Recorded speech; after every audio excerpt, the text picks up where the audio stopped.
All right. Hello, everyone. Very excited for today. Getting to do this live stream here. It's not something I normally get to do during the day, so very thankful for anyone who can join in and hang out in the chat. So let's say hey to Ethan and Jacob. Thanks, guys, for joining. Super excited to share a bit about my workflow, my composing process, and then working with a Unity project and actually integrating some of this music directly into a project using Wwise as a middleware. So super excited. I've said like 3 times now. So yeah, let's dig right into it. We're going to be looking at some of the gameplay footage for the upcoming Tears of the Kingdom game coming out tomorrow. So very lots of hype around that right now. So we're gonna take a look at some of the footage that was shared a few weeks ago, actually, from the gameplay footage where we had the producer actually playing some of the game. So let's scrub through this and find where the gameplay starts. Well, I kind of want to take a look at specifically once he's up in the floating cities. Object's movement. Since I just used recall on the fallen rock. All right, so yeah, starting from here, let's cut this and bring this to the front, and then we'll mute it because I don't want to actually have all of the background voiceover or music interfering as we compose some of our own music for this. So beautiful landscapes here. We're going to be doing a few different tracks, and I'm only going to go for about 3 hours. So we'll see how much I can get through. My goal is to get about a minute of exploration music, which can also have a layer of kind of a village theme or an exploration theme, and then also some combat music. So I haven't done any composing yet for this, so we're really starting from scratch. But I definitely want to try to capture the feel from this footage. So even like right here, we have a bit of combat. So trying to score some of the energy that we get from this. So that's perfect. Yeah. All right. Yeah, I think this clip is going to be good. So we'll have a few different libraries that I'll be taking a look at or using in this composing session. Some of the big ones I like to use are the BBC Symphony Orchestra Core. I have that from Spitfire Audio. I also have a number of 8DO libraries. I have some of their brass anthology, some of their strings. I think it's anthology strings as well, perhaps. And I have Majestica, which is kind of their sectional libraries. So I can have the entire woodwinds or the entire strings kind of in one ensemble patch. So it's really good for quick sketching and really filling out the music in one quick go rather than having to do a ton of different instruments all at once. So really good for sketching. And I see Caleb's here as well. Hey, Caleb and Rocamora. Thanks for being here. I also love the Labs instruments from Spitfire. So right now my piano that I like to sketch with is the Autograph Grand.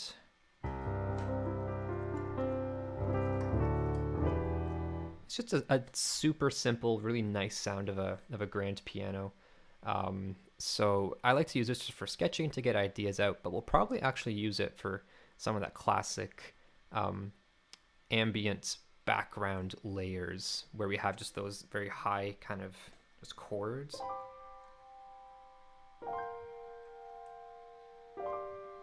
Something like that.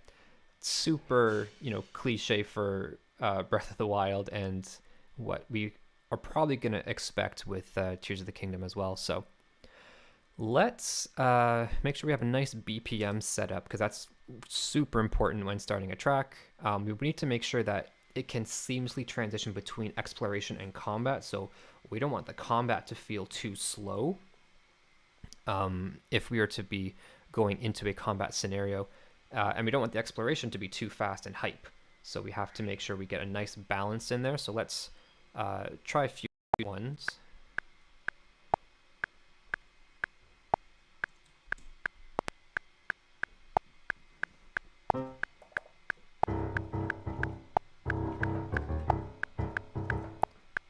.180 is a pretty good tempo for the combat, I think.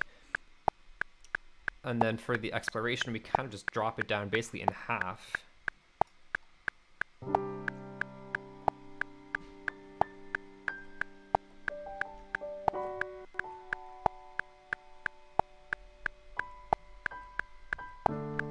So something like that. Okay, 180, I'm happy with that. So let's start actually sketching out some ideas. From here, let's just kind of play through it.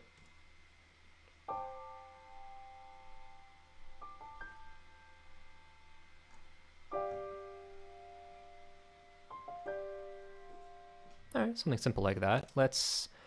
My favorite way to compose is actually just to improvise and just try laying down any sort of initial chords, then build on top from there. So let's put in just some nice piano chords.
All right, I don't think I hit any notes I would consider to be wrong, so I'm quite happy with that as just our kind of bed to start.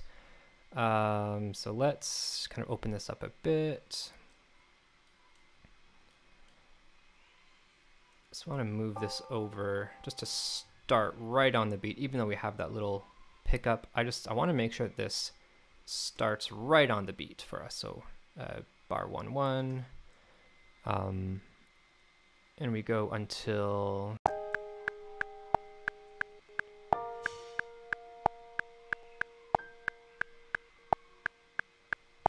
yeah, that's good. Okay, some comments. Hey, video game music is here. Hey guys. Omkar, yes, Reaper is my favorite DAW. Does absolutely everything I need it to, and if it doesn't do it, there's coding for that. There's a RiaScript language that I've used ChatGPT for. I've asked, hey, I need to do this. Can you give me code? And it gives me the code for actually how to do that automation, like batch work. So I'll get to show you a lot of the workflows that I have in place, which are all shortcuts, which are really convenient and handy to get fast work done super quick. Are you streaming at 30 FPS? I wonder if you're actually at 15. It's quite choppy. Oh no! Is it choppy? I don't want it to be. I assumed everything was kind of at the standard streaming.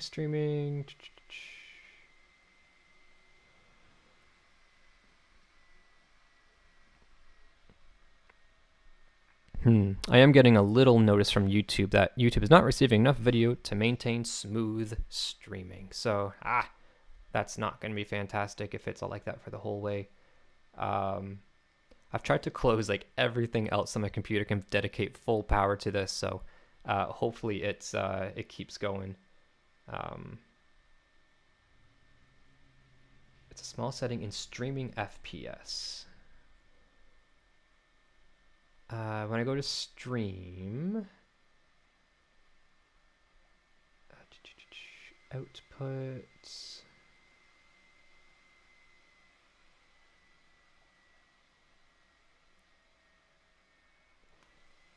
Stream settings seems to be, I don't actually see anything about frames per second, to be honest. In the output, stream, it kind of just blocks all that off. So, all right, we'll power through, and if it's absolutely horrendous, I do truly apologize, but we'll power through and see how the rest of this goes. Okay, so yeah, we've got some nice chords as our foundation. Let's kind of make things easier for ourselves and put in some markers so that I can have my at least kind of standard chord for what that's going to be. So this is our going to be a C chord. What did I do here? This is kind of like a G minor over B flat, sort of, or a B flat 6. Let's just go with G minor over B flat. What was next? F C. Oh, nice. F2.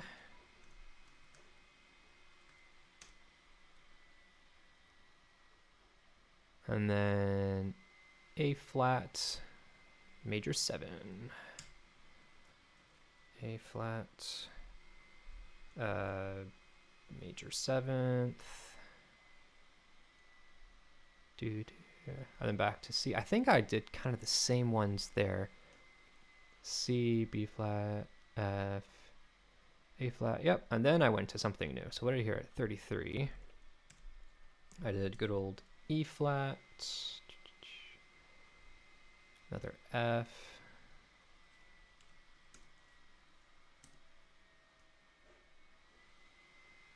A flat,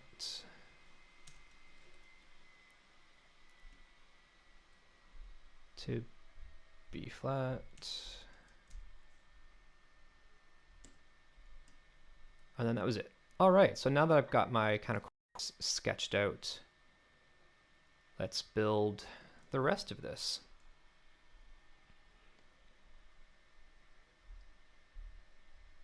All right, hey Matt, welcome, welcome. All right, so now let's start to look at what other instruments we want to put into this ambient exploration layer. So this is going to be the layer when you first enter into the game, into the exploration phase where you're just starting out. So we want it to be as kind of minimalistic as possible. So with piano, we definitely want to get some strings in here. So let's look in our strings libraries, what we want to grab. For the sake of keeping it easy, let's just go to the strings long. So this is Majestica. It's a sectional ensemble patch, so it'll be the entire strings section.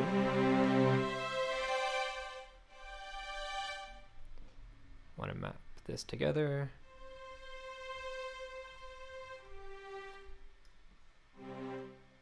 Bit more release. And let's get a bit more reverb in there. All right. So let's collapse that, and I just want strings long to show here. Alrighty, so let's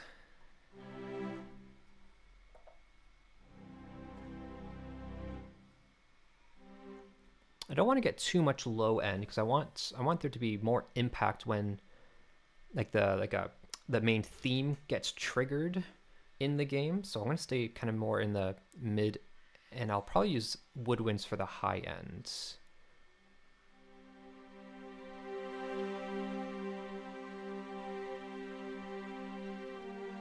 And I'll try to keep it as like a pedal point almost. I want the strings to stay kind of as flat as possible, only necessary movements. So let's keep this nice and low, and we'll go back from the beginning. Oh, missed that.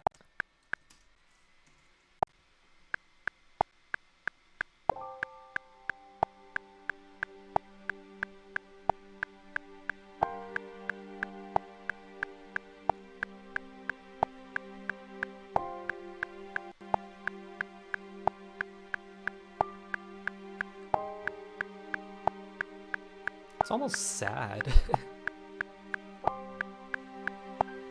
Need to make sure the melody is very uplifting.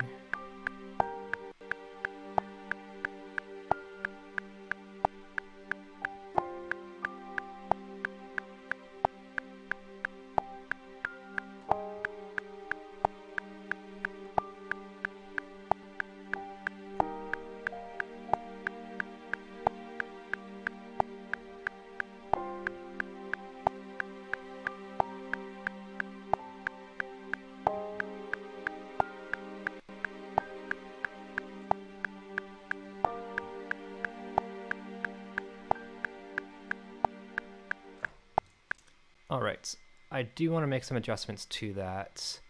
I kept the G the whole way through, which I only regretted here at the very end. So let's split and split. I want these to go down to the F.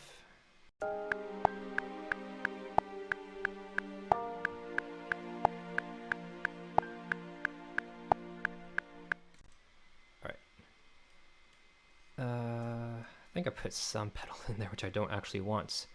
I just want to drag this over.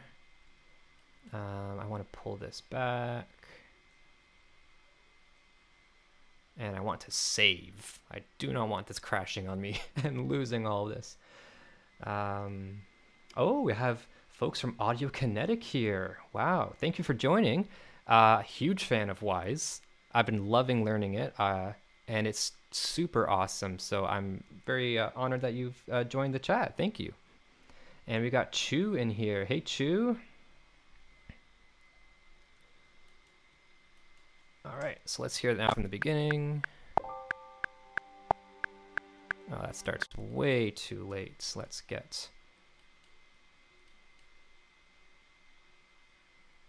take that out. Let's pull this one.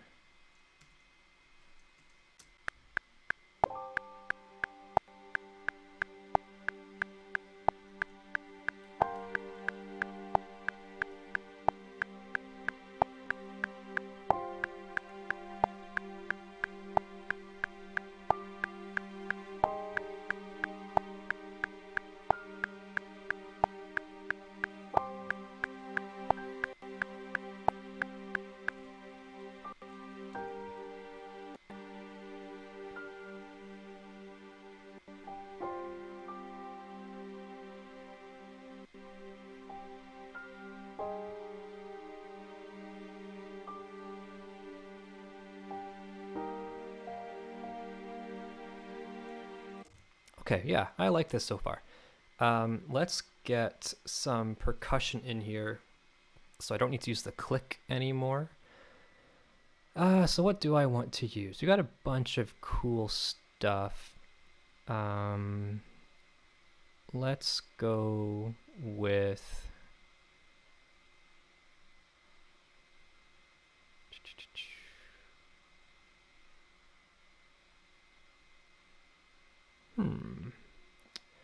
What do the tom-toms sound like? Don't need all of those.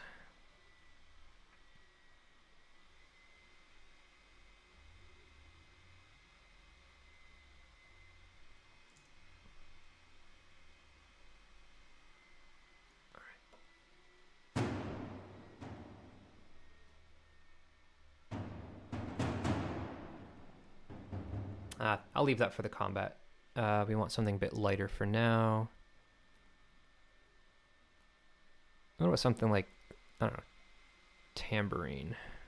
Why not? We got to make quick decisions with this. Only have 3 hours to compose, implement, and get it into a Unity project. So got to make fast choices here.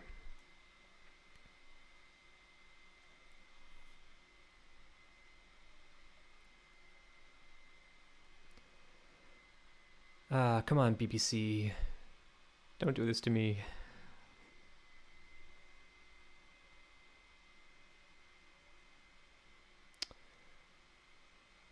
I'm pretty much running my computer to the max on this, so we'll see how long it holds out. There we go.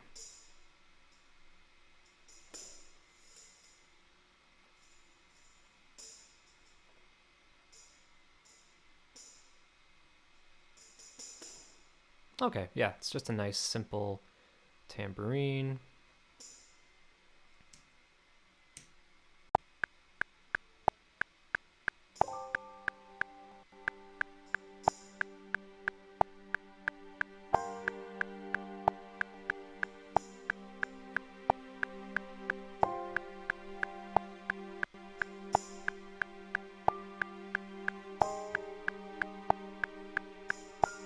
My poor PC is whining, yeah.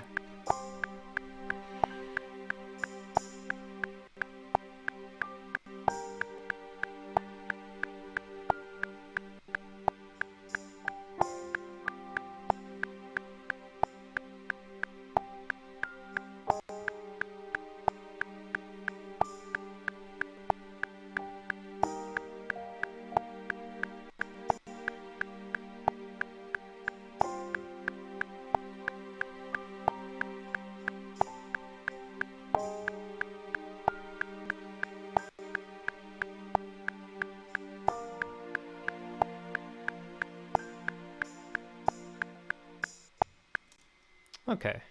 Doesn't need to be anything fancy. Let's just make sure that it's relatively quantized.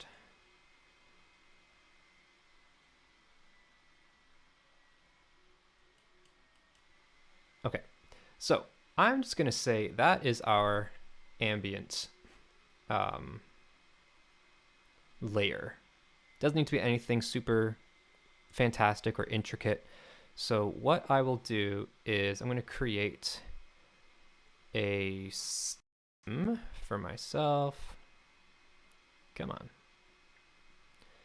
I'm going to call this ambient. Then we're just going to route these. So create send going to ambient. So now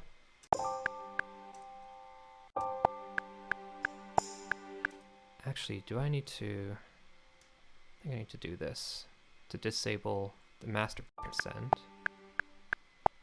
So now the audio is only going to come out through my ambient stem.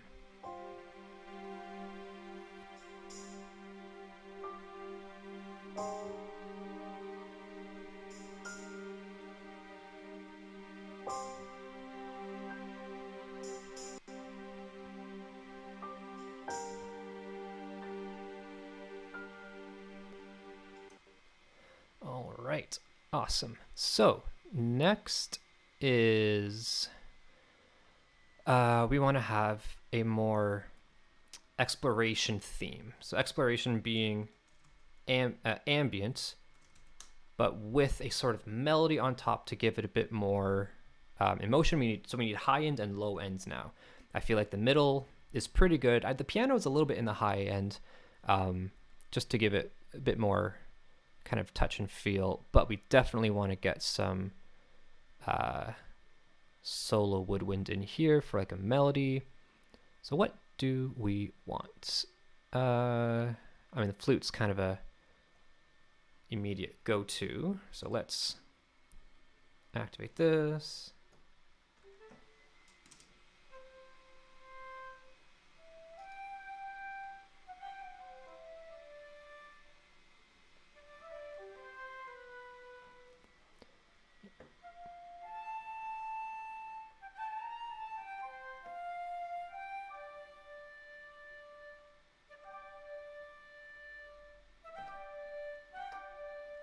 Something like that. Okay, yeah.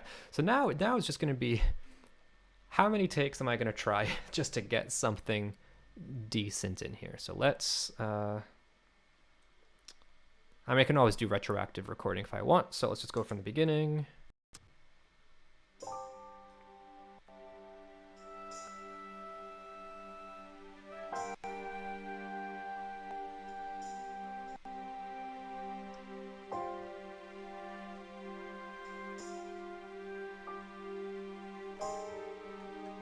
Need that A flat.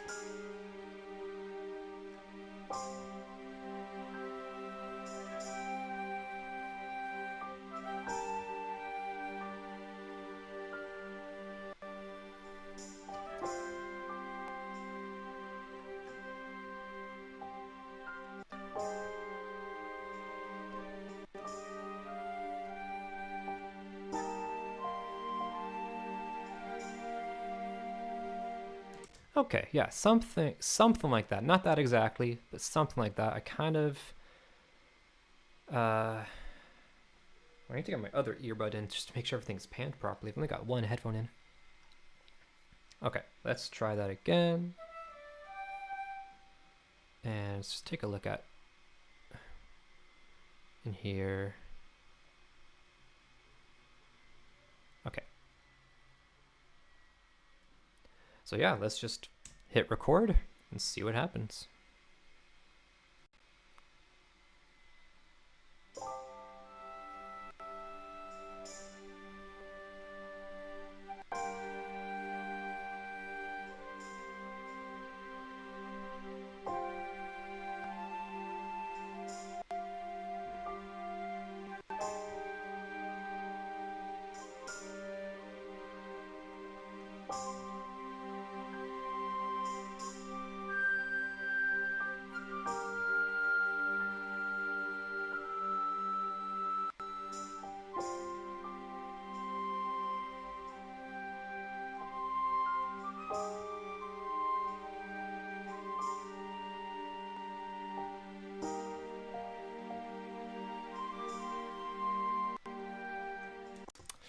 No, I don't really have any sort of actual theme in there. I need something that's more like recognizable, something that's gonna be more memorable.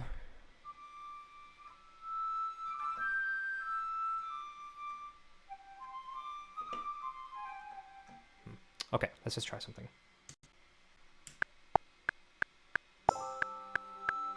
Oh, nope, don't want to start that high.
Okay, that wasn't horrible.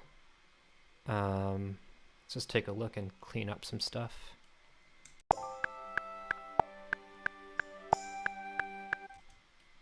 Kind of want that to be a bit more quantized. Okay, rather than quantize, maybe just manually shift it a bit.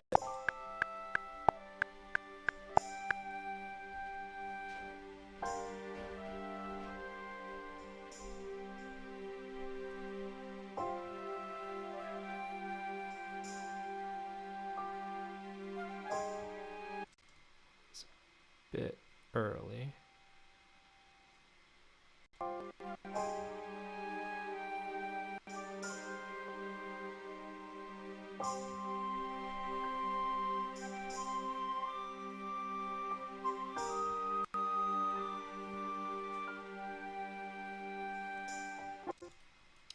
There's something weird in here just with the velocity. Yeah.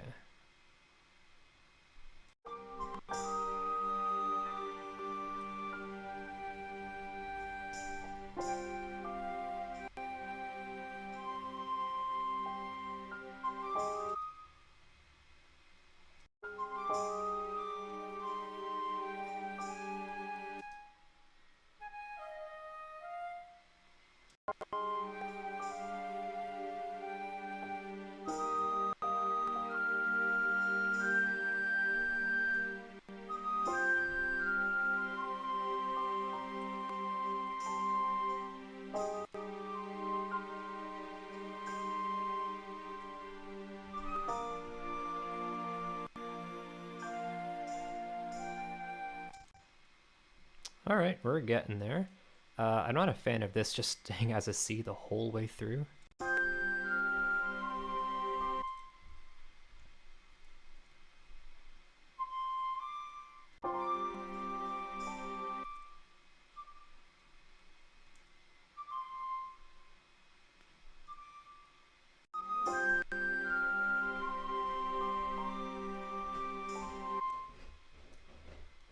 Let's make those a bit earlier and save.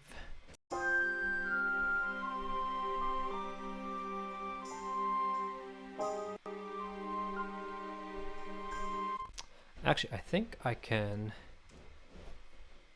automate the vibrato along with the modulation. So vibrato. There we go. So let's.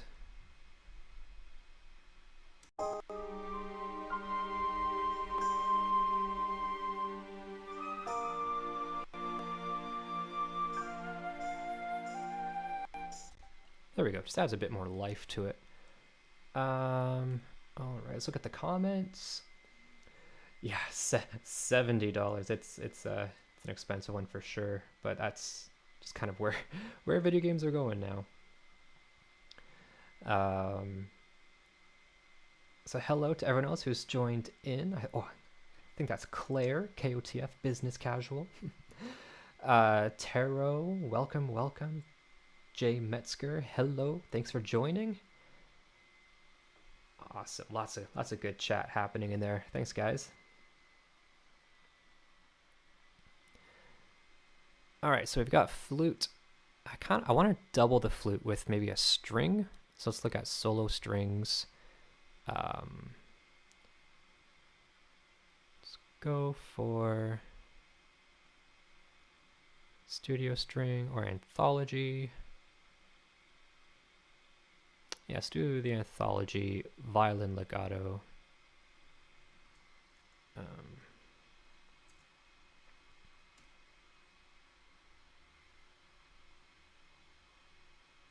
Oh, actually for that one, I think I have it just as a MIDI track receiving from here. I think I have to load all of them, which is fine. I'm gonna want the bass ones anyways.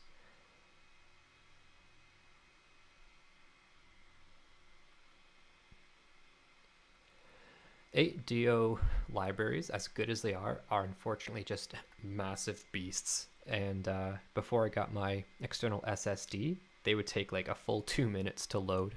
So even with SSD, they still seem to take a while. All right, let's just save that. So violin legato.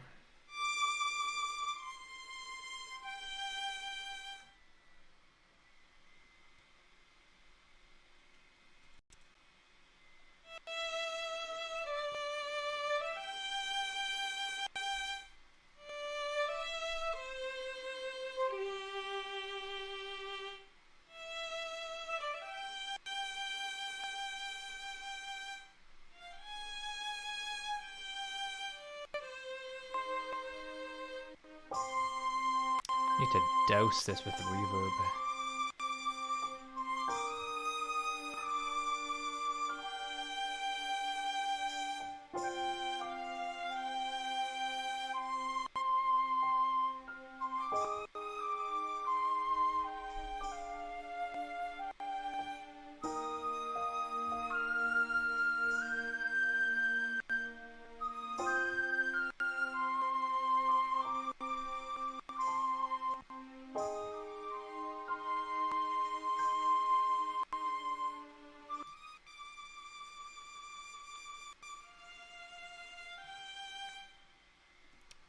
All right.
All right. Now we're going to get the bass in there. Just follow our chords from the top.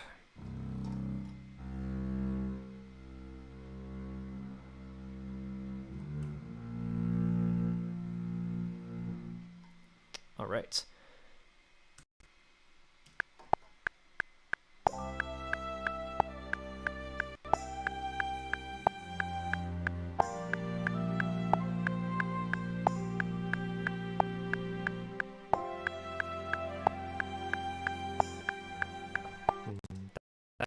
Maybe too low.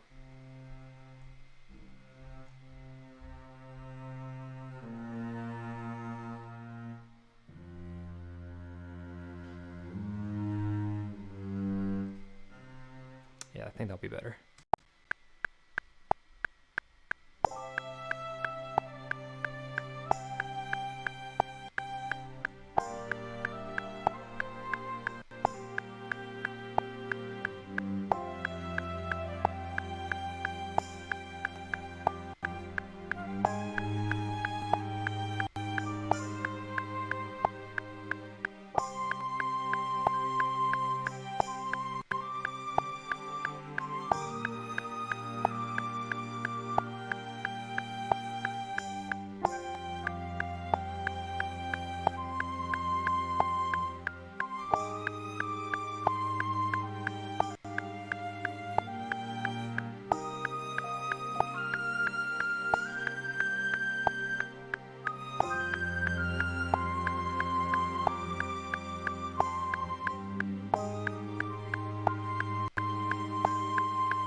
All right, I did play a C when it should have been an E flat, so let's bring that way down.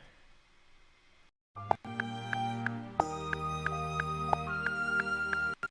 right, there we go.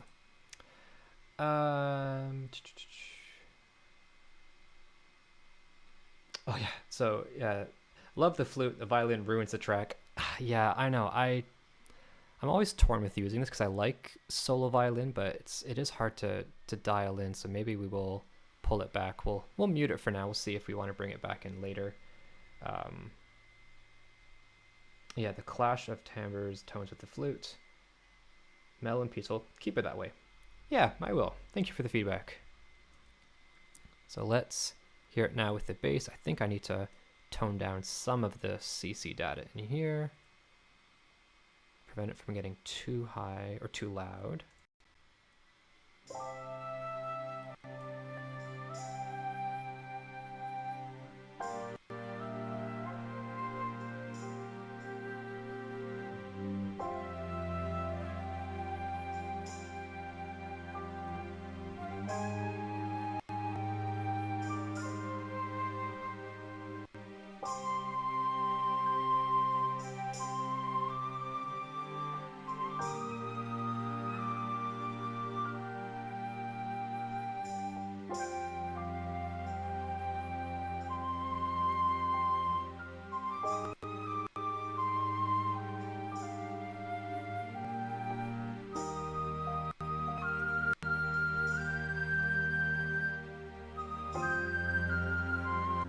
Look at that, got way too loud there.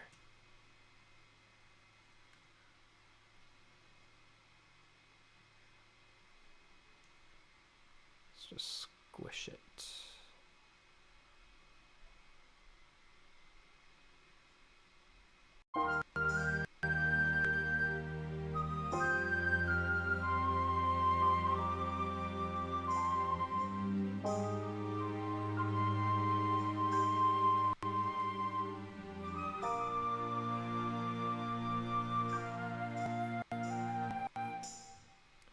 All right, let's hear how that loops now.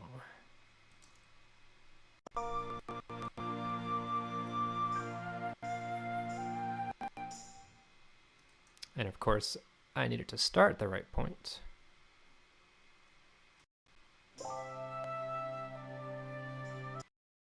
Don't want to do that. Just this one.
All right, so now let's get that flute and bass.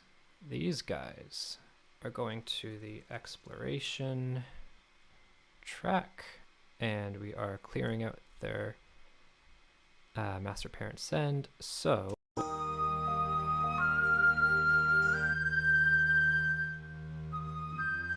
or nope, didn't quite get that one apparently.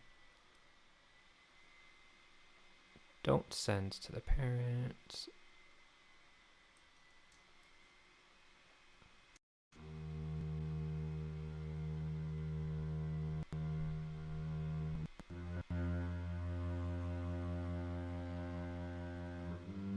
Still coming through somewhere.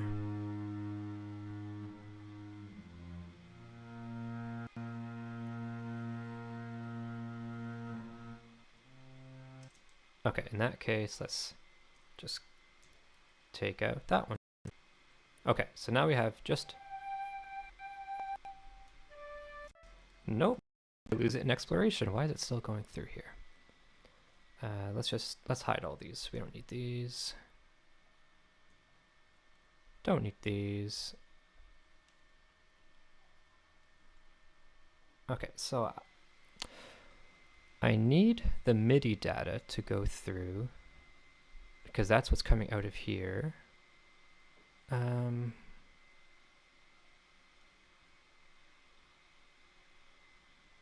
Okay, how about instead of this one being sent, because I'm not going to use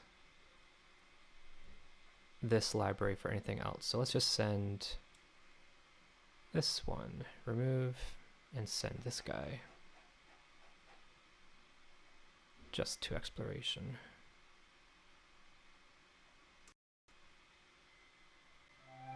There we go.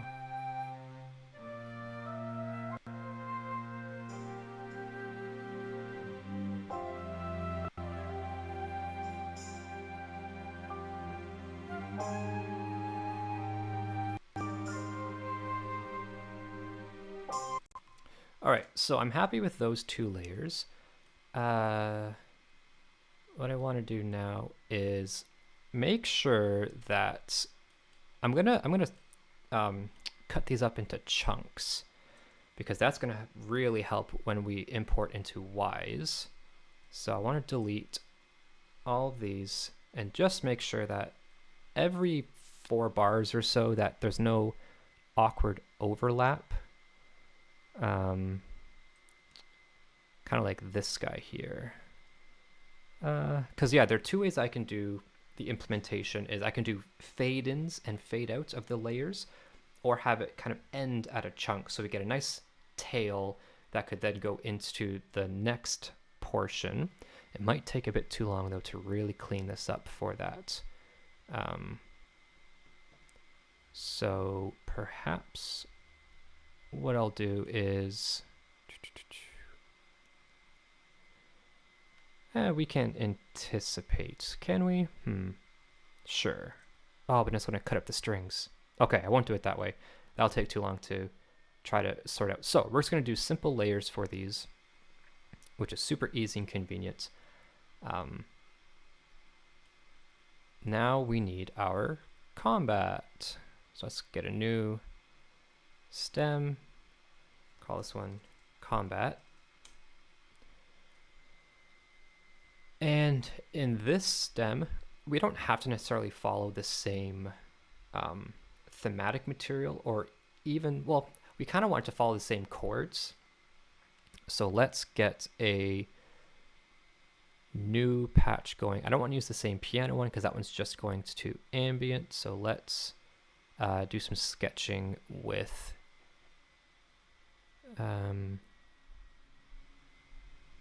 strings long, but I want the strings short now.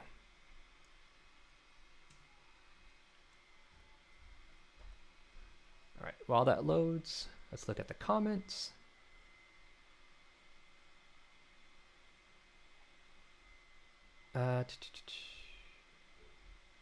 Is the stream struggling? Oh no, yeah. I hope that it's still coming through nicely. I'm sorry if there is any sort of lag or sound issues. I do apologize for any of that. I don't have the most powerful PC. Might need to upgrade if the next gig has a big payout.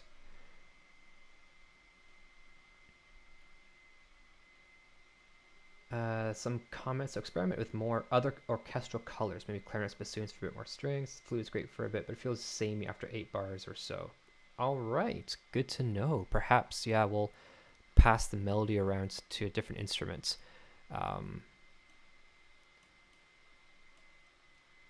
Perhaps then, okay. Yeah, before we move to combat, let's take, so 1, 2, 3, 4. Let's take the next kind of line that I have in here. Maybe we'll give this to bassoon. So let's look in here, make sure we save. Pull up the bassoon.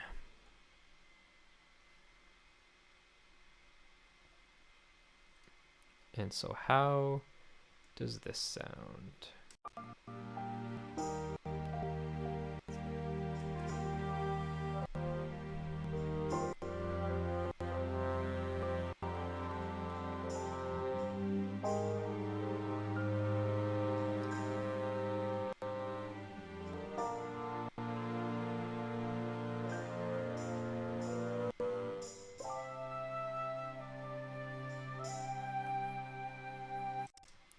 Oh, that's actually the wrong line I wanted to give.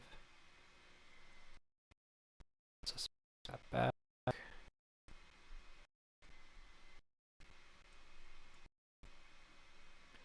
give this one to the bassoon.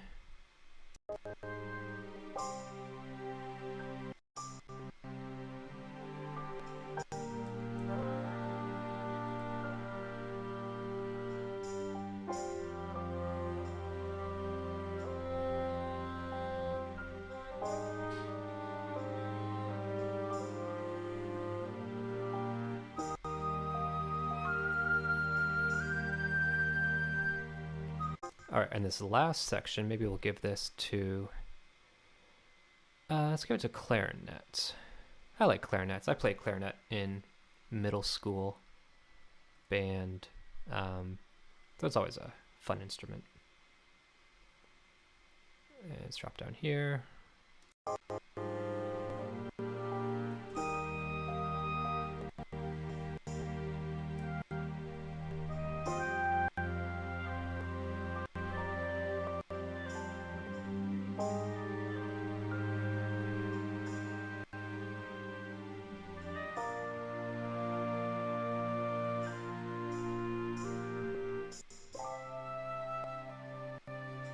All right. Yeah, I think that sounds a lot better. So thank you for the suggestion to hop around to different instruments. Sounds a lot better. All right, so now let's get into combat. For combat, we want those toms. Where?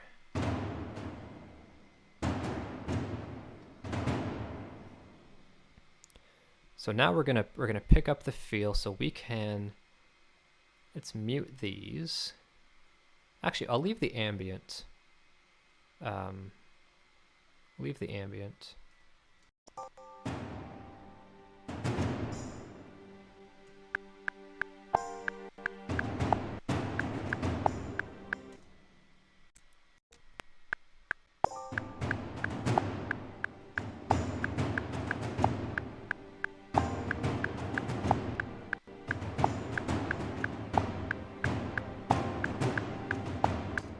All right, let's record those in.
All right. I realized the clarinet and bassoon, I didn't route them to the right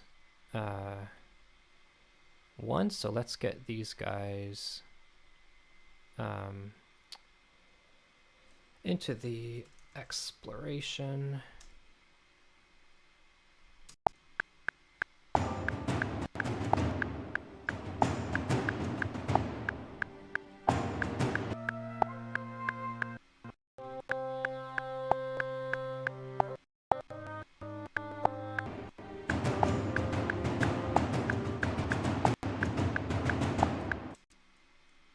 Okay. I'm just going to assume that all's good. We're already at almost an hour in, so making good progress.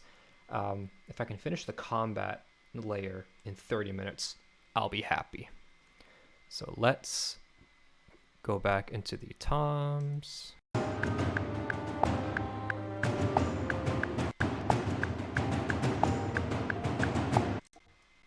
do think I need to clean these up a little bit.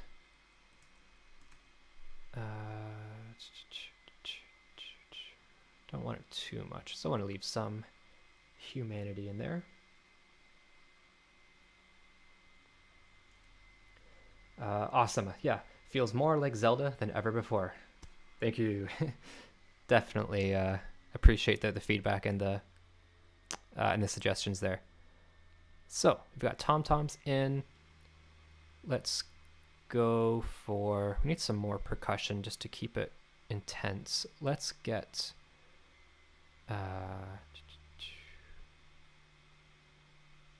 sticks and claps. Those are always fun.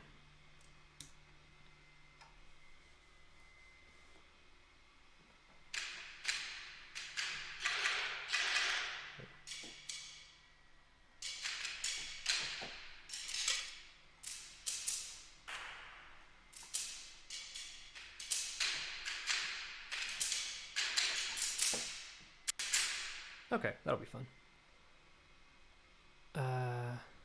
Let's just make that smaller. I need the reference for what my notes are. Okay.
some of that felt a little too random even for myself.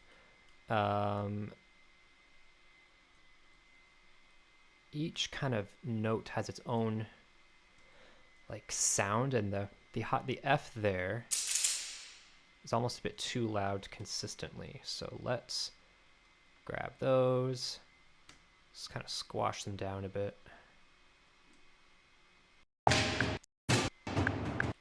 Oh yeah, and I definitely don't need all of these at once.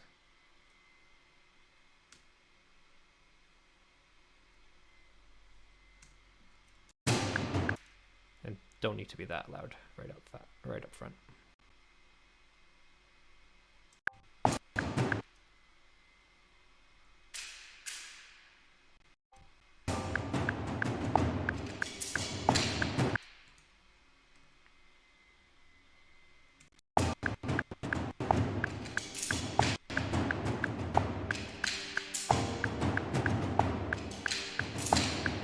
Kind of going for a bit of a call response between the low toms and the higher sticks, so hopefully it kind of comes across that way, that it has a nice kind of back and forth.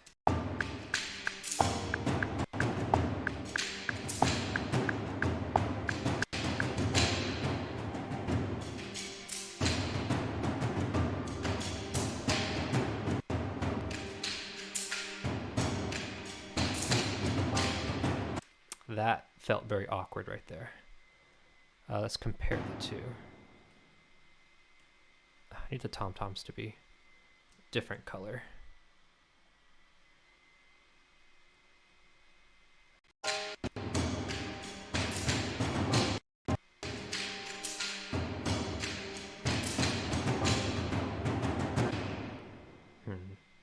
Not sure what to do there, to be honest.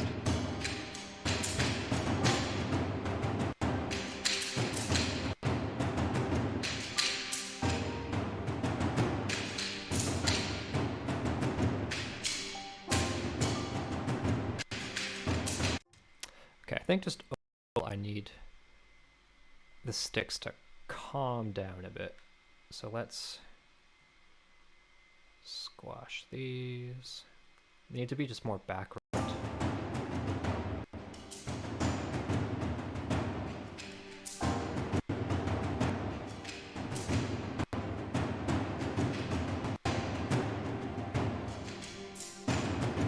Okay, that's better. Not going to linger too long on this.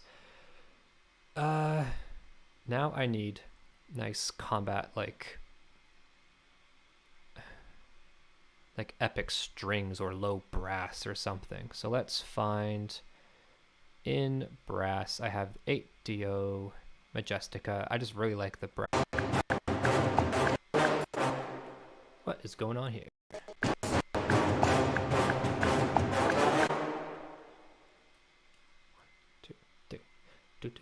Do. So these guys are not in the right place. 2, 3. Do.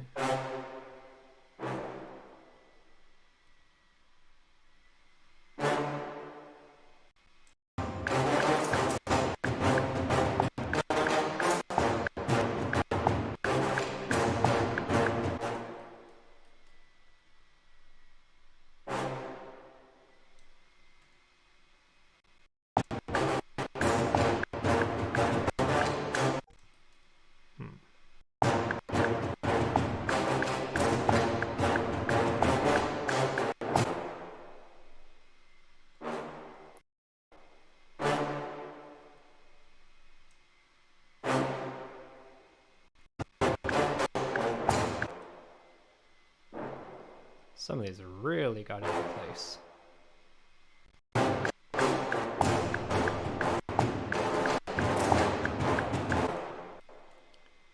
What is that A natural doing there?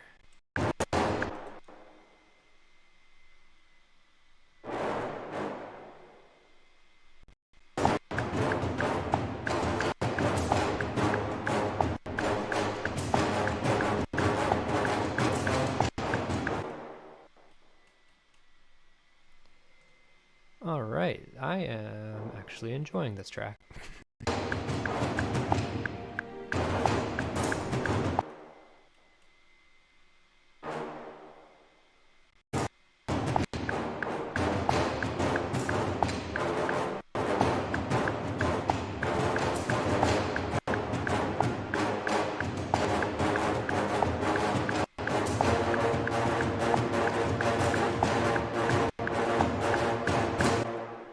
Okay, I need to, yeah, synchronize that with the toms now. So let's select both of these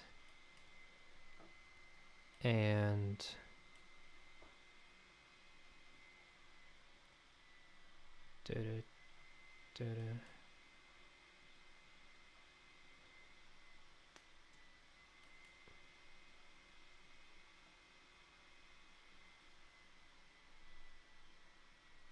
okay, let's hear how that sounds. Oh, wait, I need to get all of these.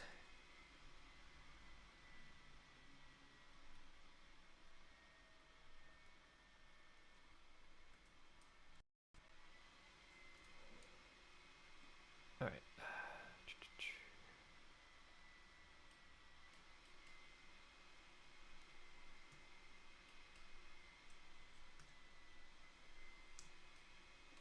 All right, let's hear how that sounds.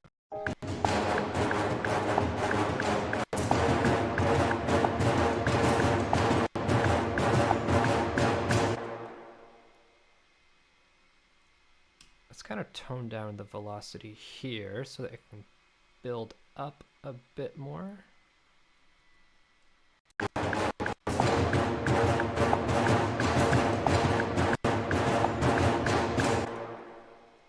All right. And just for the sake of time, let's do a nice little copy paste into the strings.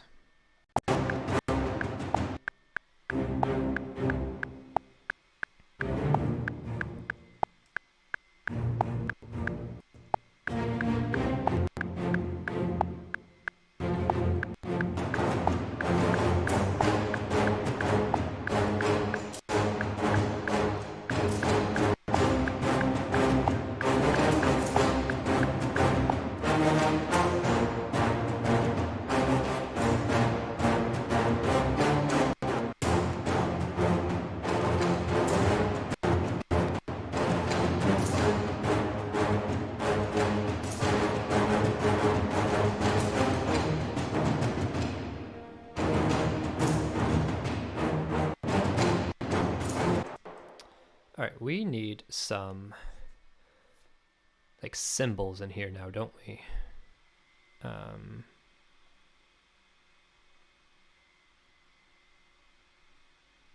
Let's go with 8DO symbols. Sorry, I haven't been like addressing the chat all that much. I hope you guys are enjoying. It's a lot of messages that I missed. I apologize, but hopefully it's been entertaining for you guys. Just watch me fumble around with this.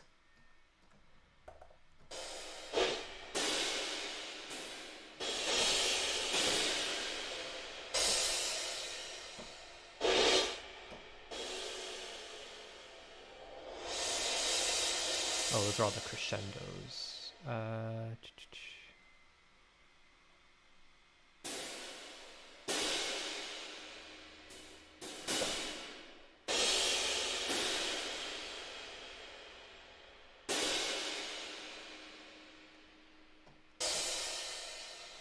These feel too high.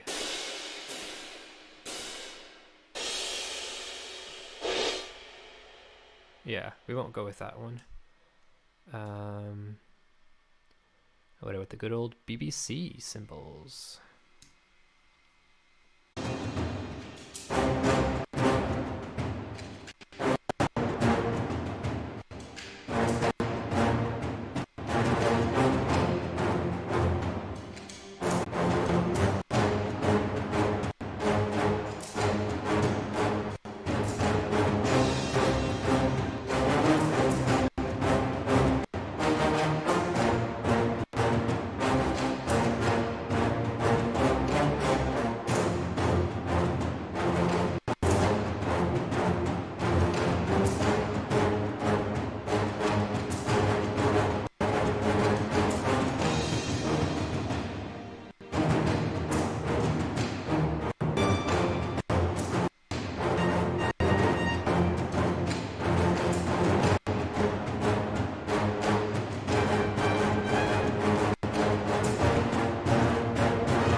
Sure, let's see if we can throw some high brass in there, because everyone knows brass is for combat.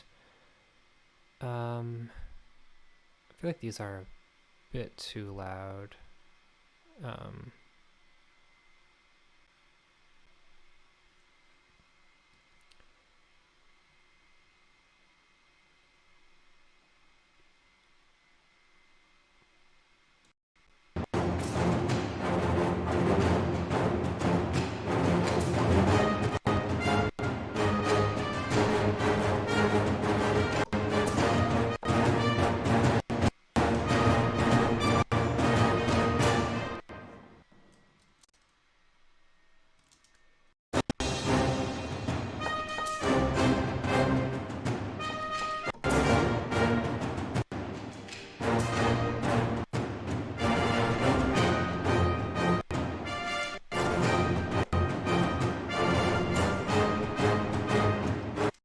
Sure, let's do something like that.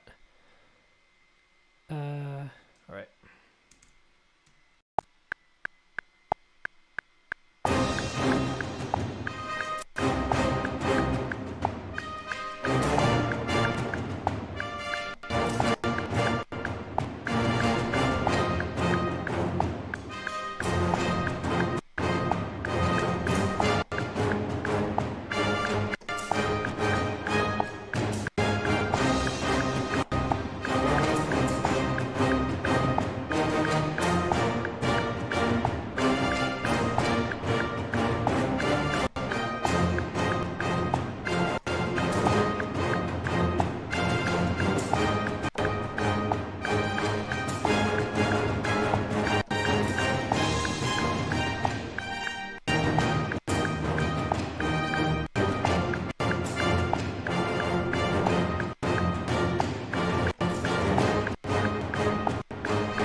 All right, wasn't completely satisfied with all of those, but for the sake of, again, sake of time, already almost halfway through the stream, so let's just see if there's anything I need to clean up.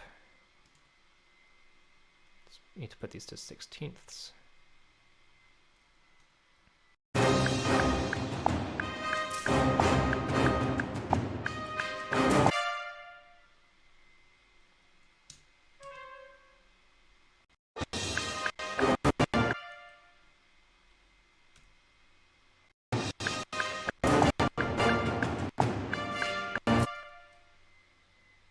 That didn't quite land.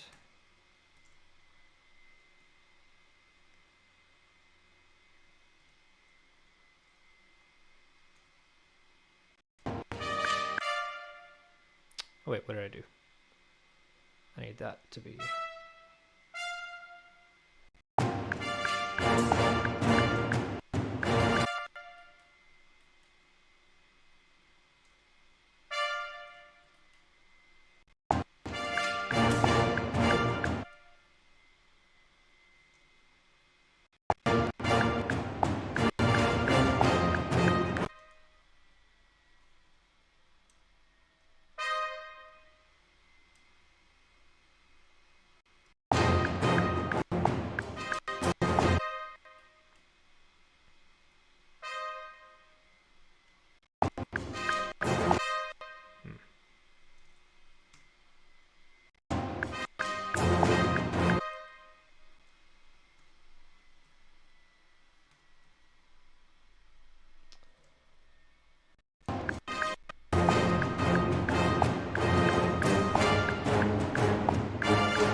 Alright, sounds weird when this doesn't have the accompanying 2.5.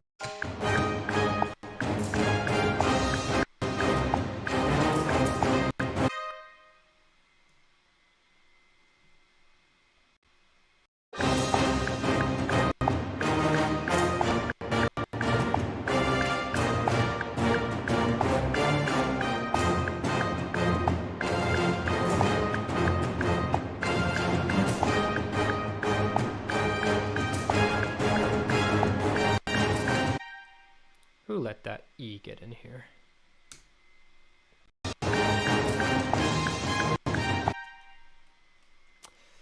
What do I want this to be? I don't think I want it to be that.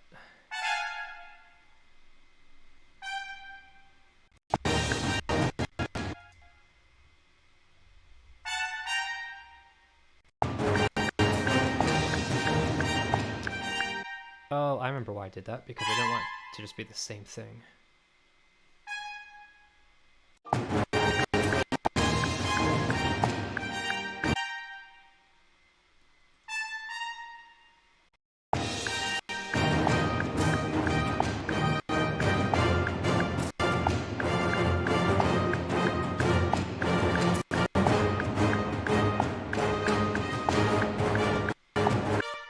Something weird happened there.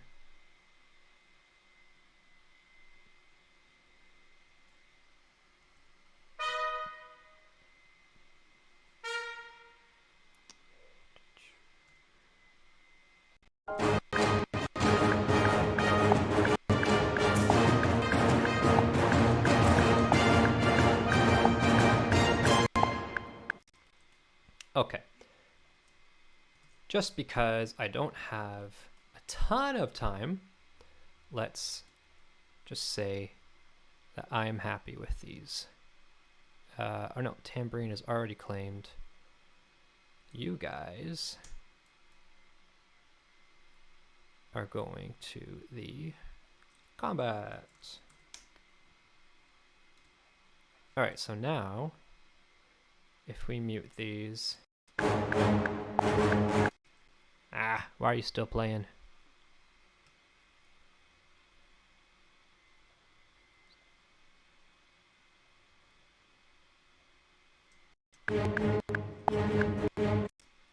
Oh yeah. Okay, let's just check. What are we receiving here? So we've got brass short, trumpet, cymbals, sticks, tom-toms. Okay, we just need strings short to go in there.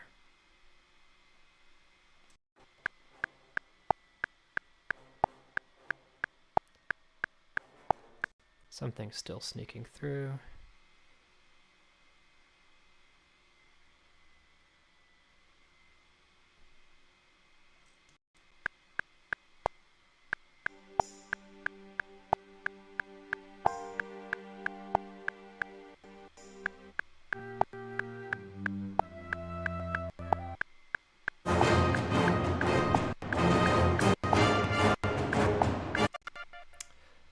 I can't ignore that brass right there. Something weird happened here.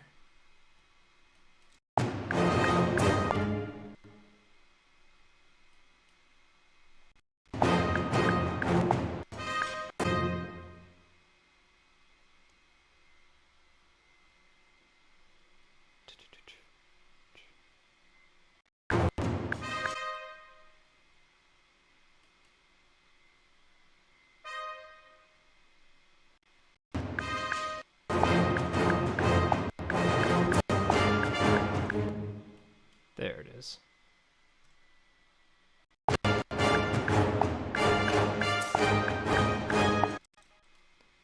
Am I going to ignore?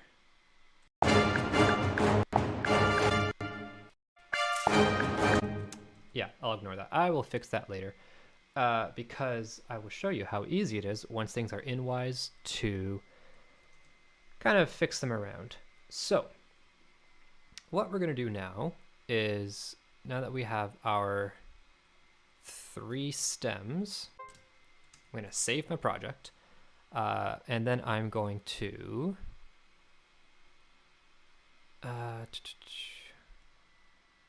then in my render, what I'm going to do is going to just clear these out so it goes into my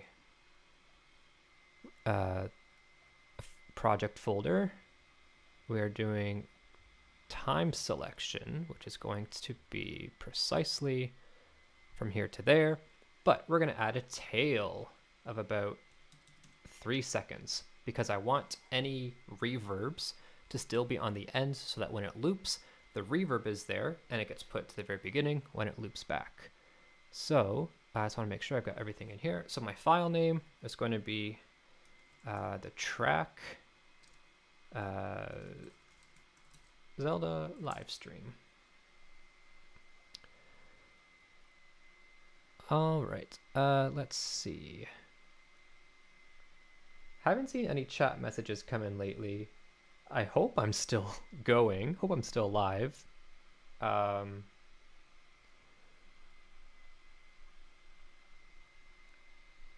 I hope it didn't just crash and I'm just going. I mean, if no one's there, then this should still be saved as a video, which is totally fine. But yeah, I hope people can still watch this. I apologize if it's completely crashed. So I'm going to run. Just listen over them one more time to make sure any mix is good. Actually, I'm not going to worry too much about that. So yeah, let's just render them.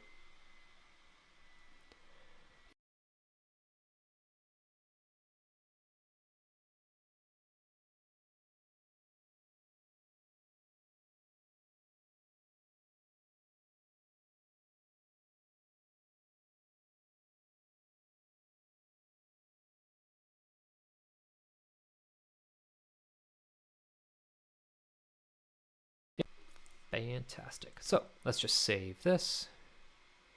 So if you are interested in using Wwise for projects, you'll need to download what's called the Audiokinetic Launcher.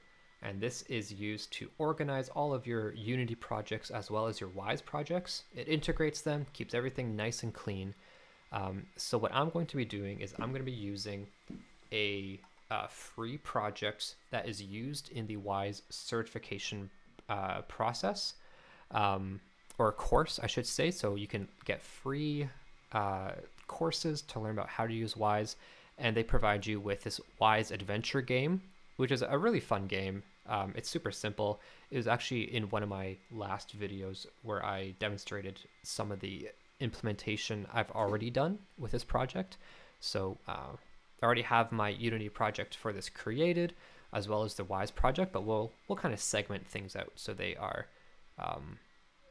just exclusive to this kind of live stream right now. Ethan says he's still here. Okay, thank you, Ethan. Hopefully it's been not too horrendous in terms of streaming the all the processing that my computer's having to go through. I will say it's never taken this long to load my list of Unity projects. So my computer is certainly under a lot of stress right now, it seems. What I'll do is perhaps let's deactivate my instruments here so that frees up some RAM.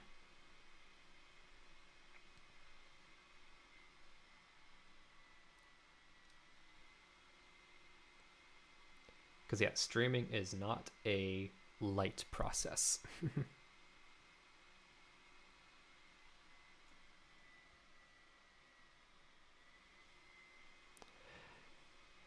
And of course now Reaper is struggling just to deactivate these, which I guess, yeah, that's understandable. Okay, there we go. So that should have helped at least a little bit. Let's try closing this and reopening.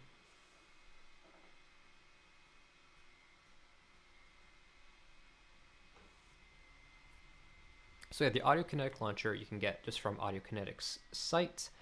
And it's, yeah, a great way to kind of organize everything. Of course, you need to have Unity installed as well. And certain versions of Wwise work better with certain versions of Unity. I know that they have some documentation on their site which kind of talks about all of the different versions that they have and how to troubleshoot any issues that may be happening with certain Wwise versions. So it looks like it's still not having it right now. So let's see if I just open it up through Wwise. My projects here. Okay, so I've got this one. So let's open up this project. And then I will try to open up Unity afterwards. Hopefully it actually loads.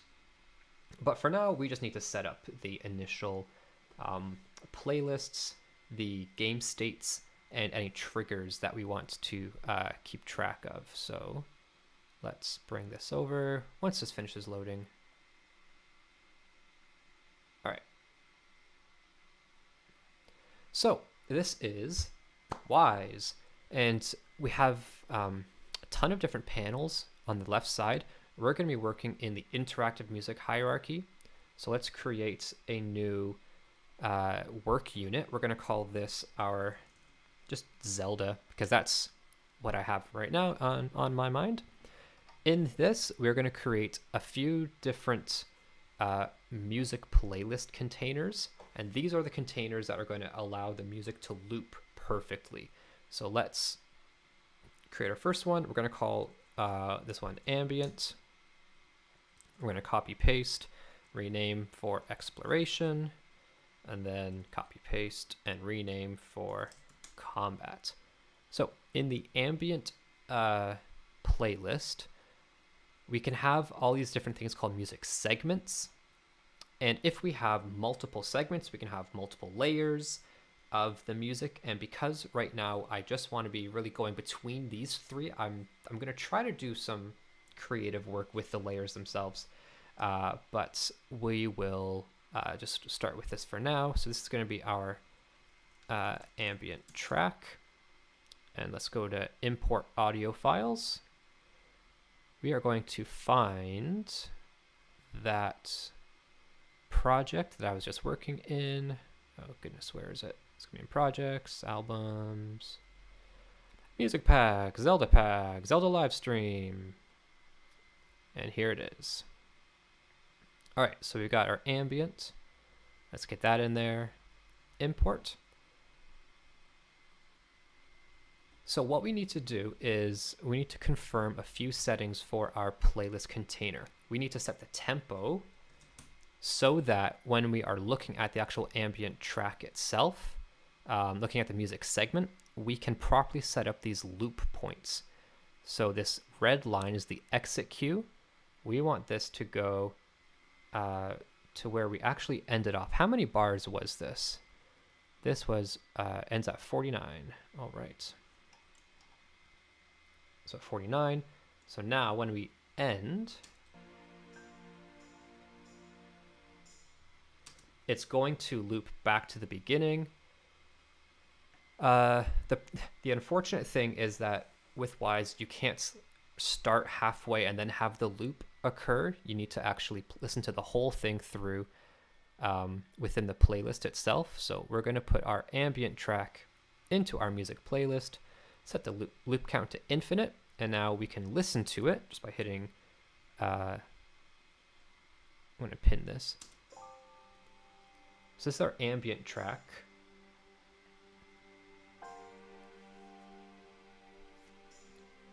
And I really wish I could just kind of jump to the end to then listen to the loop. Hey, Micah, thanks for joining. Yeah, sorry if there's been any issues with freezing, but we're working through it.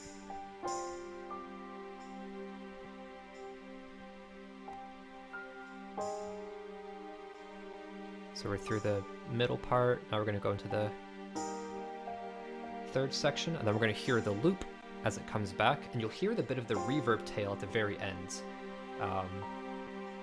so that it's a seamless loop. There shouldn't be any awkward sounds. Here we go.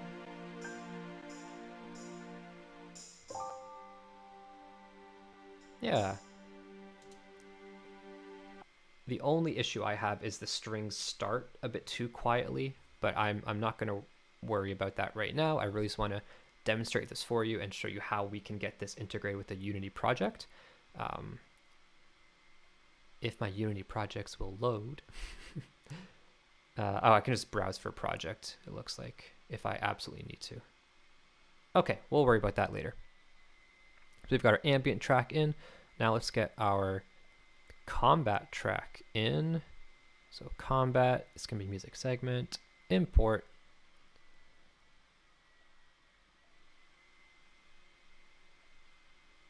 And let's, in our combat, get that set up. Make sure our tempo is at 180. And so for the segment itself, we set this to 49. And so now when we listen to this one, or no, I still have this pinned to the combat.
Ah, I forgot to set the loop count.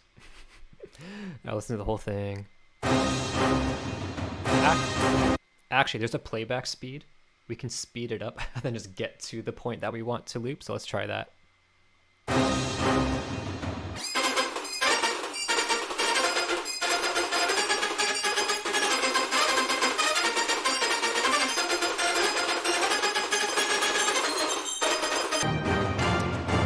That was ridiculous.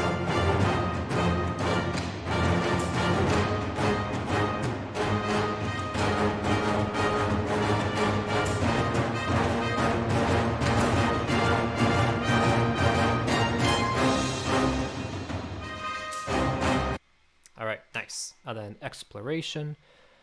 Let's get that one in there. Not folders, just files. Exploration. Import. So expand these out to make sure we have these set to 180. Let's create our playlist with a loop of infinite length. And the segment ends at 49. All right. So now that we have our 3 playlists set up, we need to get the layers going.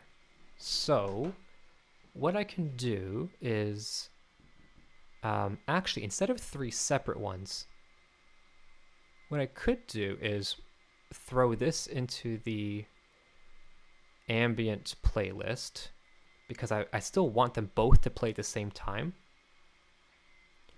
It's just sometimes it'll be only the ambient track, and sometimes it'll be the exploration track. And I think I can use the state to control that. Actually, I could just put all 3 in, couldn't I? We might just be experimenting a little bit with this one. This will be fun. So let's keep it with these. Actually, no, I do want these to be separate because I want to make sure that between the combat and ambient, they okay, there are too many ways that we could try this. Let's start with this one, because yeah, let's just do this. If we need to, we can always revert back. So instead of ambient, let's just call this Zelda gameplay.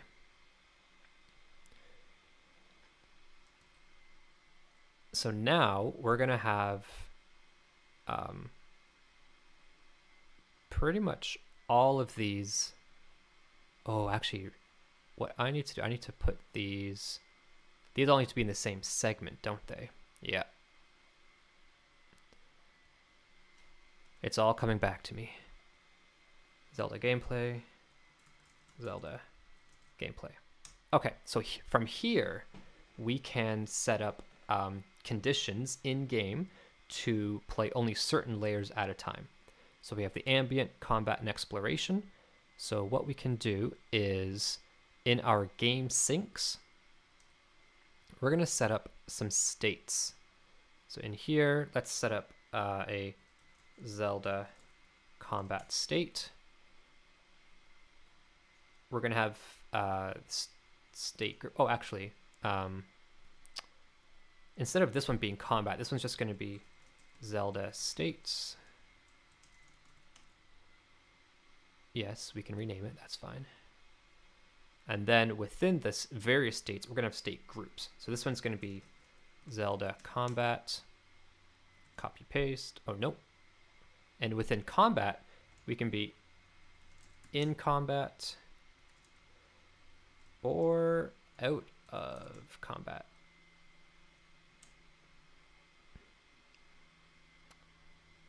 And then we can also have another state group. Exploration. Actually, my brain is running way too fast for this. Why not just name these gameplay states so that we can have ambient, exploration, and combat. So it can be in one of three states essentially during the gameplay. Okay, I hope you're following. I know this has been a bit chaotic at times, but I hope you're sticking with me through this. So back in our audio, when we have our Zelda gameplay happening, we can have any of these tracks, we can control their volume based on what sort of state the gameplay is in. So with our ambient, we always want the ambient to play. So this one is just going to be playing no matter what, so I don't need to set a state group for this one. But for combat, I do need to set a state group. So let's go into our states, add state group, Zelda states, gameplay states. So in here, we can say that for combat, we do not want it to play during the ambient state. Voice volume is at -108. We don't want it to play during exploration, so that'll be at 108. And now the exploration during the gameplay states, we don't want it to play during ambient or combat. We only want the exploration themes to be playing during the exploration state. But ambient is going to be the whole way through, so maybe just to play it safe, let's keep it here, just to guarantee that it's going to be across the board. Because Wwise is able to know the tempo that we're at, we can actually set when to trigger these changes. So instead of it being immediate, I want these to be on the beat. So during the next beat, so that instead of it being awkwardly halfway through, but it feels a bit more natural, a bit more musical, for it to come in and out during the actual rhythm, or on beat for rhythm.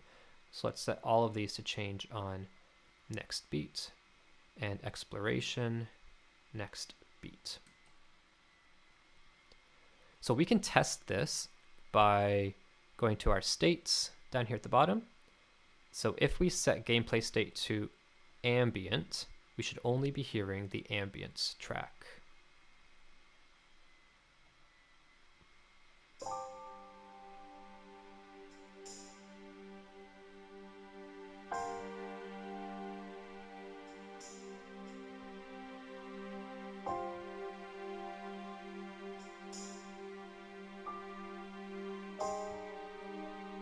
And now we'll go into exploration.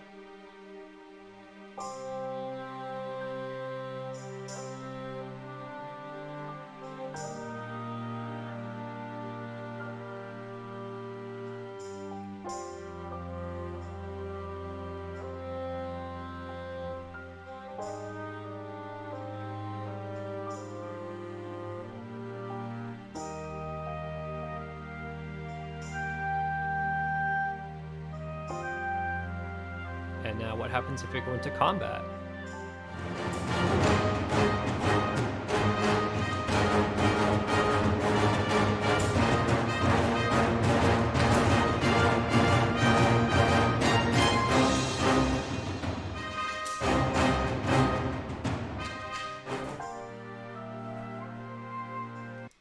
All right, I'll admit that feels a bit sudden and jarring at times. So let's go to our game syncs. In the gameplay states, we have a default transition time of 1 second, but what we can do is instead put in a custom transition time. So if we're going from exploration or from ambient to combat, we can draw that out a bit more to maybe 3 seconds. So let's do a copy paste. Oh, can I copy paste? Nope. Insert. Oh, and we can have this actually work back and forth, so I don't have to do them for each individual one, but it's a bi-directional transition.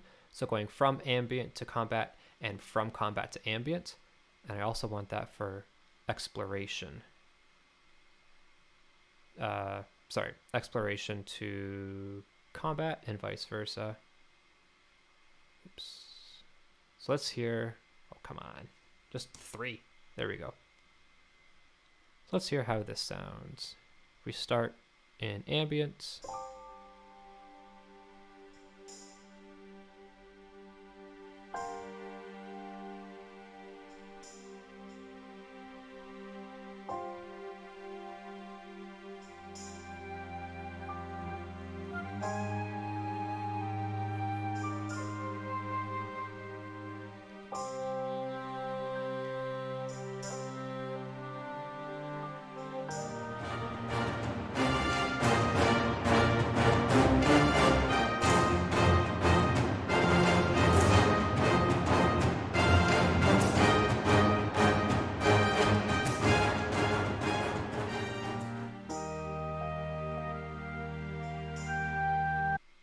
Yeah, okay, that's better. I still think it could be improved, but that a lot of that can come from just the composition itself. I could spend more time tweaking how the transition works between each state, but I really just want to show you guys how it integrates with Unity, which it's really cool when it does work. So we've got our gameplay states of ambient, exploration, and combat. So let's go back to our audio tabs. We have these set up here. Now we need what are called events. So events are what Unity will connect with for Wwise to actually play music or change the state. So what we need is I can right click on my playlist for new event and play. So that creates a new Zelda gameplay event. So in my events, I can look at, actually, I'm going to create a new work item, Zelda events, and we'll put Zelda gameplay in there. Let's rename that to play Zelda music. We will also need some events to control the states. So let's create a new event.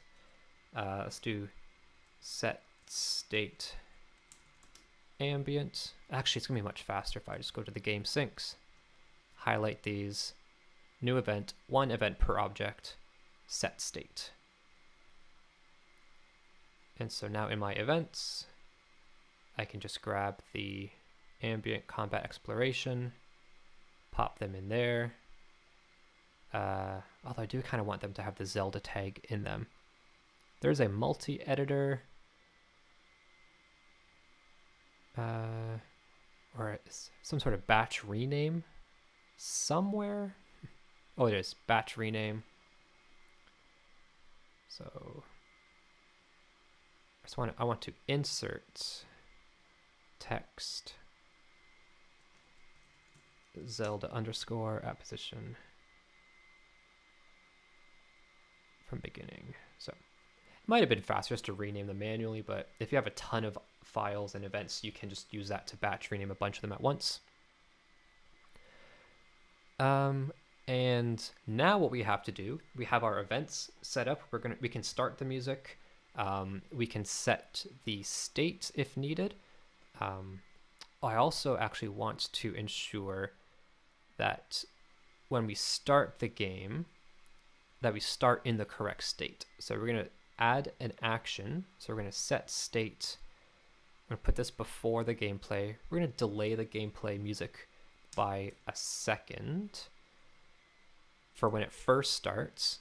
And we're going to set our target to the Zelda states of ambient. So that way when we first start up the game, when we call this event, it's going to set the state to ambient so the gameplay will play the correct one. It's not going to start in the combat accidentally. So let's save that. Our final task is to create what's called a sound bank. A sound bank is the actual file that Unity will read. So it'll include all of the events, the states, the triggers, all of those contained within a sound bank. So let's create our Zelda sound bank. Actually, that's just the work item, but here would be the actual sound bank itself. And in Wwise, we have these different layouts, which will be predefined kind of window arrangements. So I've been in the designer this whole time because I'm designing all the sound items, but now I want to go to the sound bank layout because in here, I can now select my sound bank and I'm going to load in those events that I've created. I'm going to make sure that this is checked off. The Windows platform is checked off, the English language is checked off, so it knows exactly how to organize all the different sound banks based on what platform we are playing on and what language it is if we're going to have localization options. So I'm going to generate checked, which is going to create the sound banks and put them in the correct area. Oh no, Wwise application has stopped. When did I last save? That's annoying. It couldn't handle it. Okay, so let's get that back up. Let's see how much information we lost. I don't think it was too much. I really hope it wasn't too much. What did we last do? So we've got our gameplay music in here. What events do we have? Zelda events. We've got all the events. Okay, good. We've got the sound bank. Okay, I just don't have the actual sound bank itself. That's not too bad.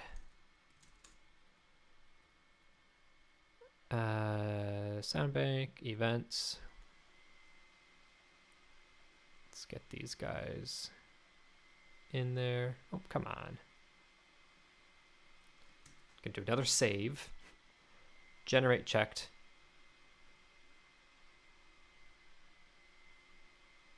There we go. Completed with warnings. It's giving me warnings about some other projects I've tried integrating with this, so it's totally nothing to worry about right here. I'm going to do another save. So we've got Wwise finished up. We've got the music all done. Now let's go into Unity and hope that nothing crashes on us. So now the real fun begins. We're going to be going through the actual some scripting. Some of it is going to be pre-generated events and items that you don't need to do any coding for. But it does help if you know a bit of C# coding. I knew nothing about C# coding like 4 months ago.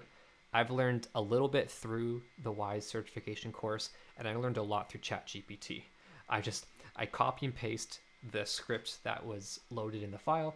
I throw in ChatGPT saying, hey, what does this mean? And it explains it. It is so cool.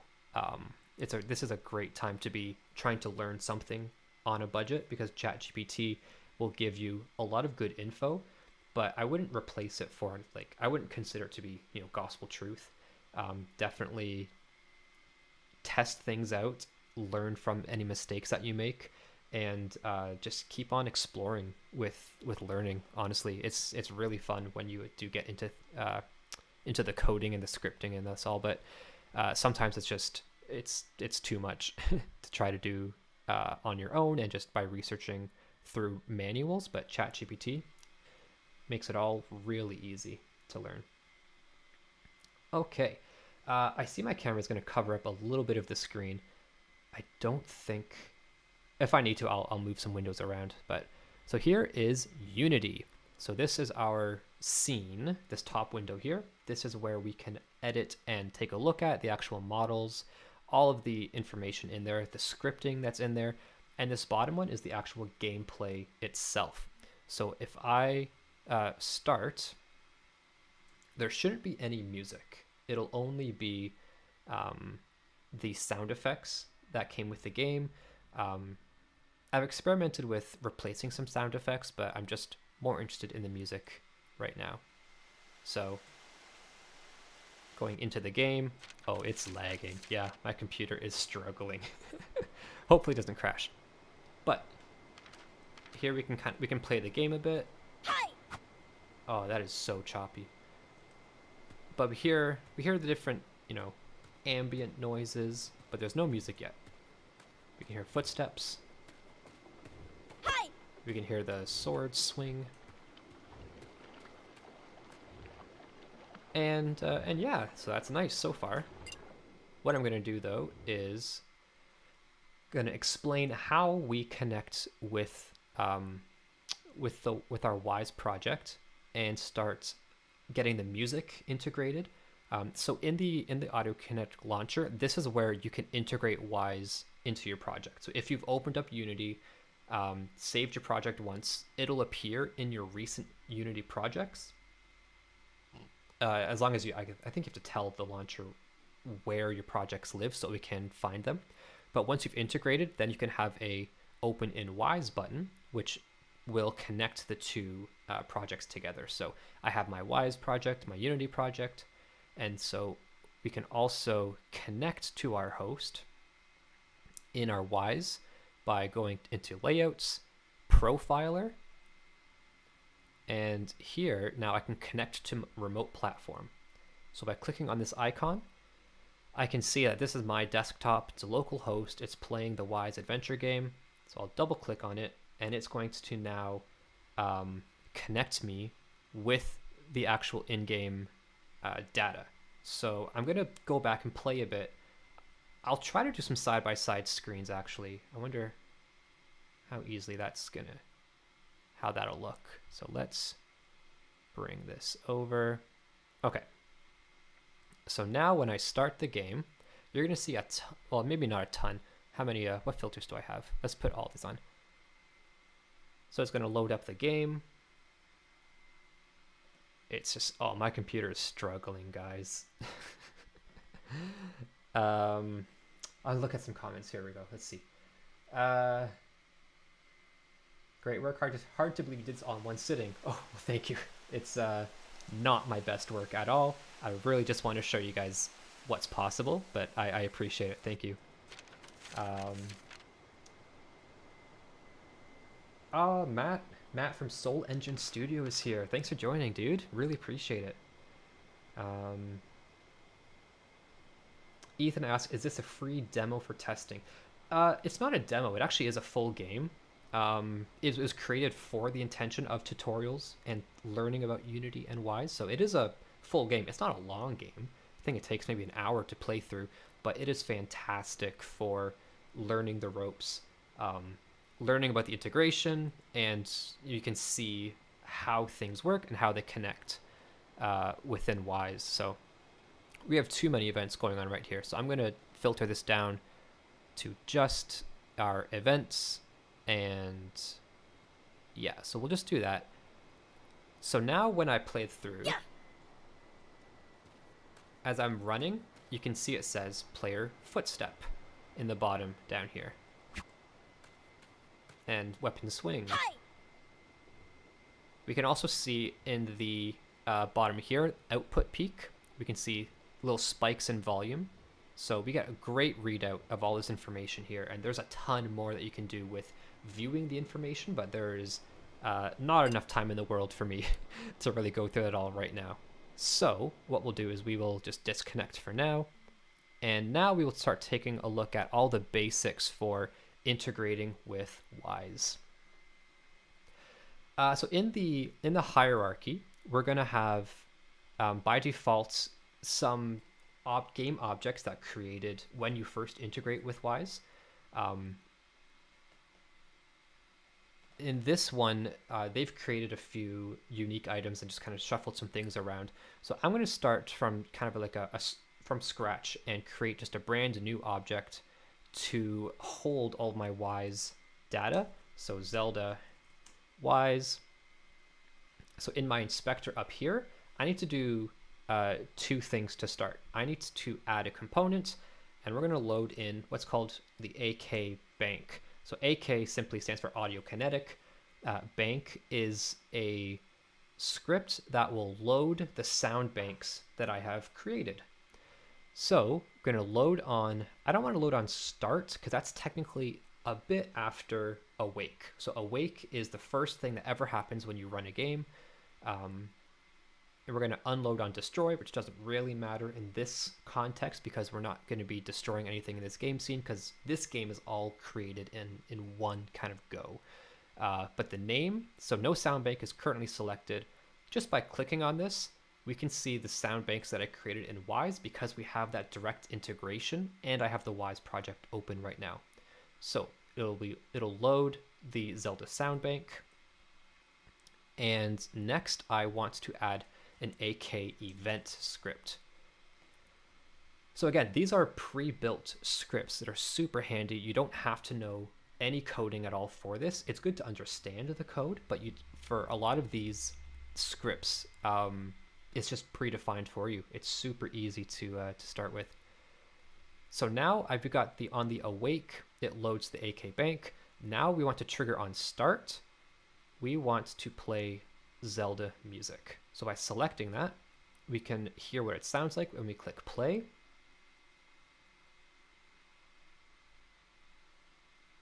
And it's not playing. So something went wonky there.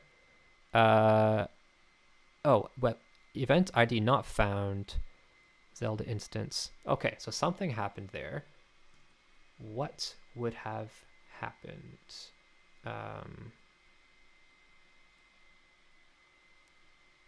Let's just review that in our sound bank, we had this generated.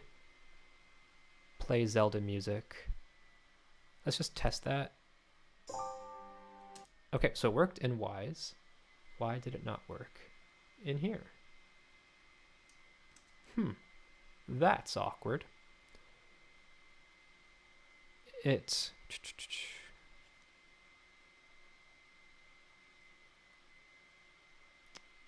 Trigger on start. We have to play Zelda music. Play action on event. I swear this worked last night.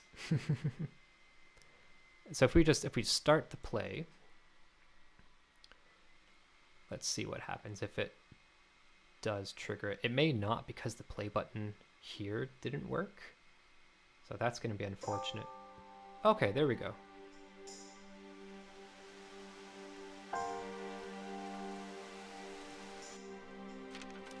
There we go. So we have our ambient music. I can run around. Hi.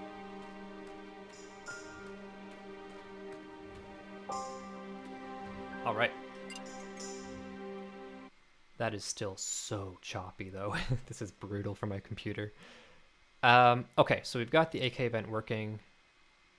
All right, so now it worked. Not sure why it didn't that very first time. Maybe it just took a minute to kind of load everything. So we've got our event started. So the music is playing, but we haven't been able to trigger any of the state changes yet. So in Unity, we can set up these triggers that are essentially invisible. By looking through this game, I know that we have in the Wwise music zones. They have these regions created that are invisible. So this is just the wireframe to show that when a player enters this zone, we can trigger something to occur. So I'm going to put a new component onto this object this region village. I don't need to keep the mesh render on here because I don't need to see the wireframe, but I am going to add component, and we're going to do AK events because I want to call the event where we are changing the state. So AK events, it's not going to be trigger on start though.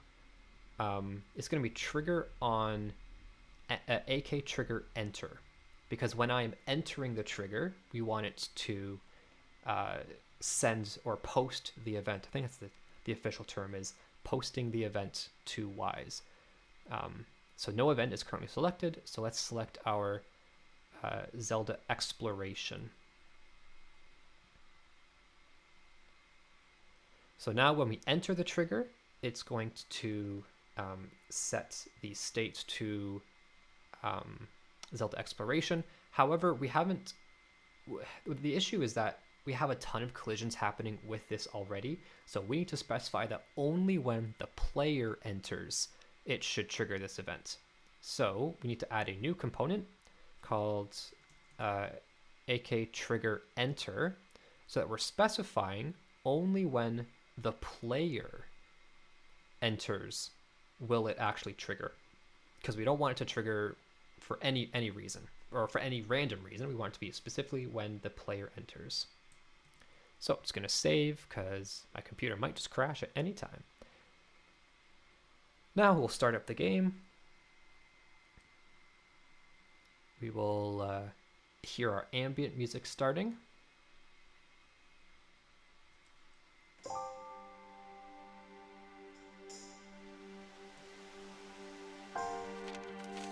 And you'll see when the player reaches about this area that the music is going to change. So keep an open ear for that.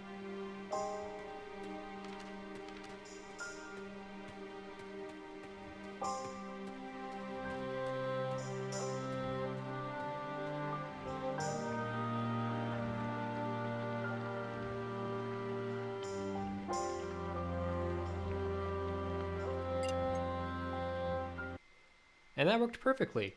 Now I want to be able to allow the player to go in and out of this trigger zone and go back to the ambient music. So we have our AK event where that's on entering the trigger. We set to Zelda exploration. Now we're going to add another AK event specifically for when the player exits. So we uncheck start. So on AK trigger exit, we want it to go back to the Zelda ambient. And then similarly, we have the AK trigger enter. We need to add in AK trigger exit. Oh, not enter again. Goodness, undo.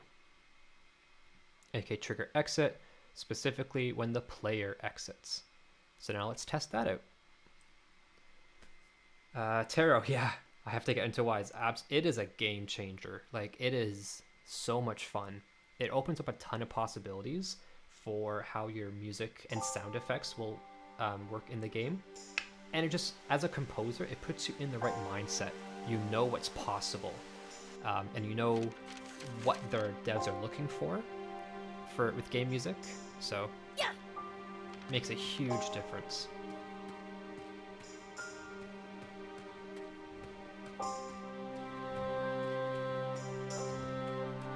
All right, so here's our exploration music.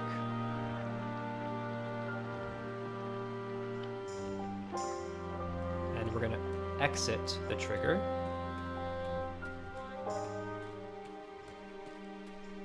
And so now it goes back to our ambient music.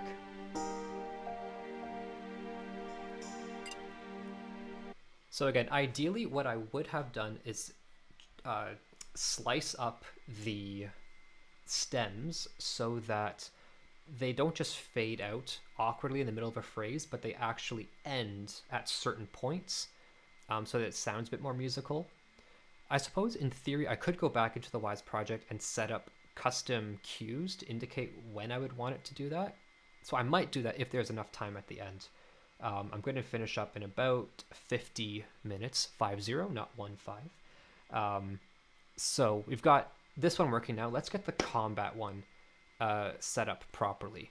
So actually, the other thing I think I need to do is, because the village has just this one trigger point,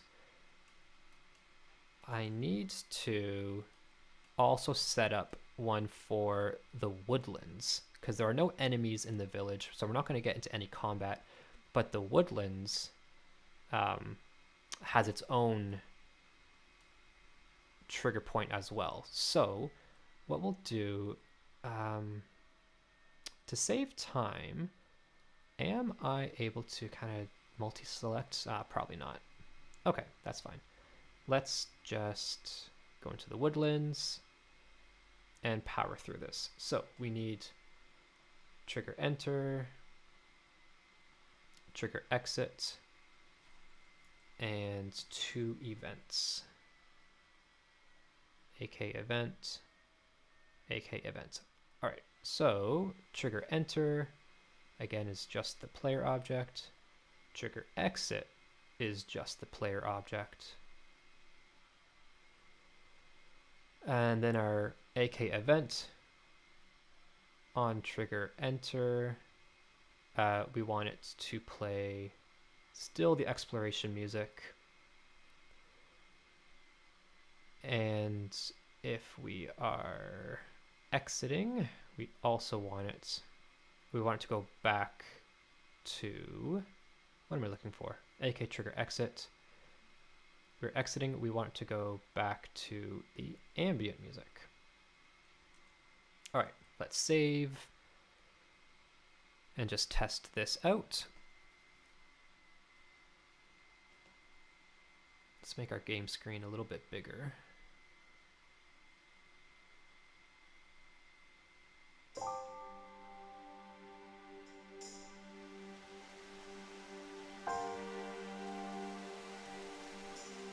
All right. Oh, I left the mesh renderer up. The village. Don't want to see that. There we go. All right. So, still in the ambient music.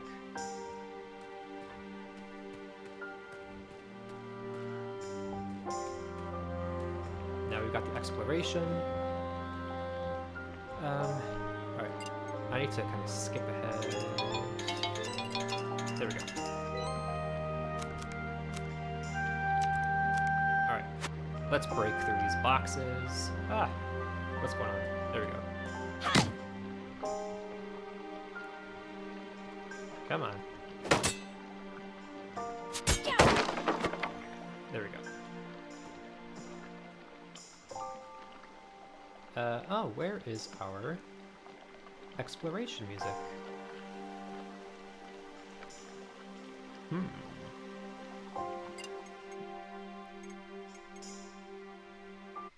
Exploration music, where are you? Let's take a look at that. So we had the woodlands. So AK events, trigger enter, play exploration.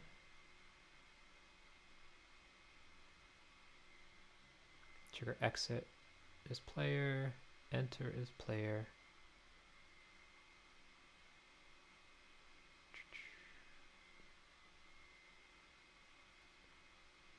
Why did that not work? Why is this trying to make me look like a fool?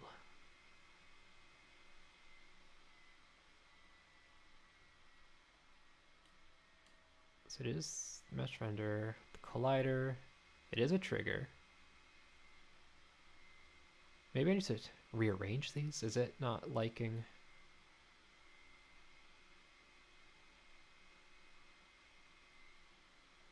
I just don't want to make it a child, I just want to just move it around.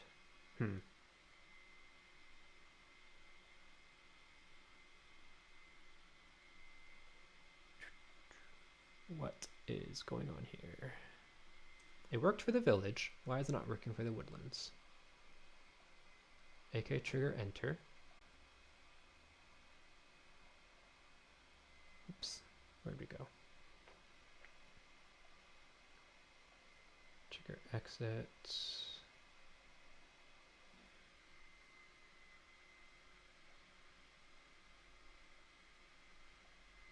I wonder if it's the order that I put these in for some reason.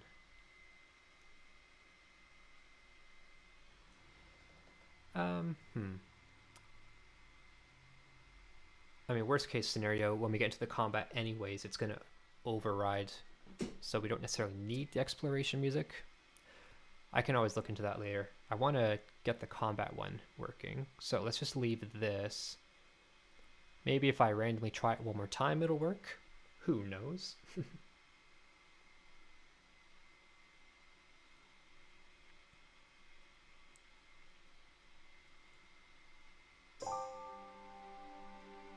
Let's make this.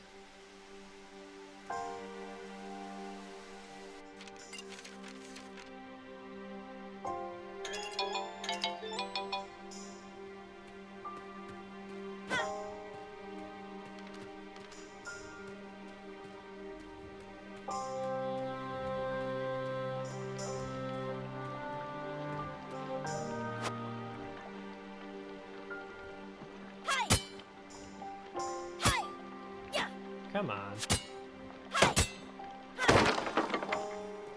Alright, so we're in this trigger now. Why is it not going?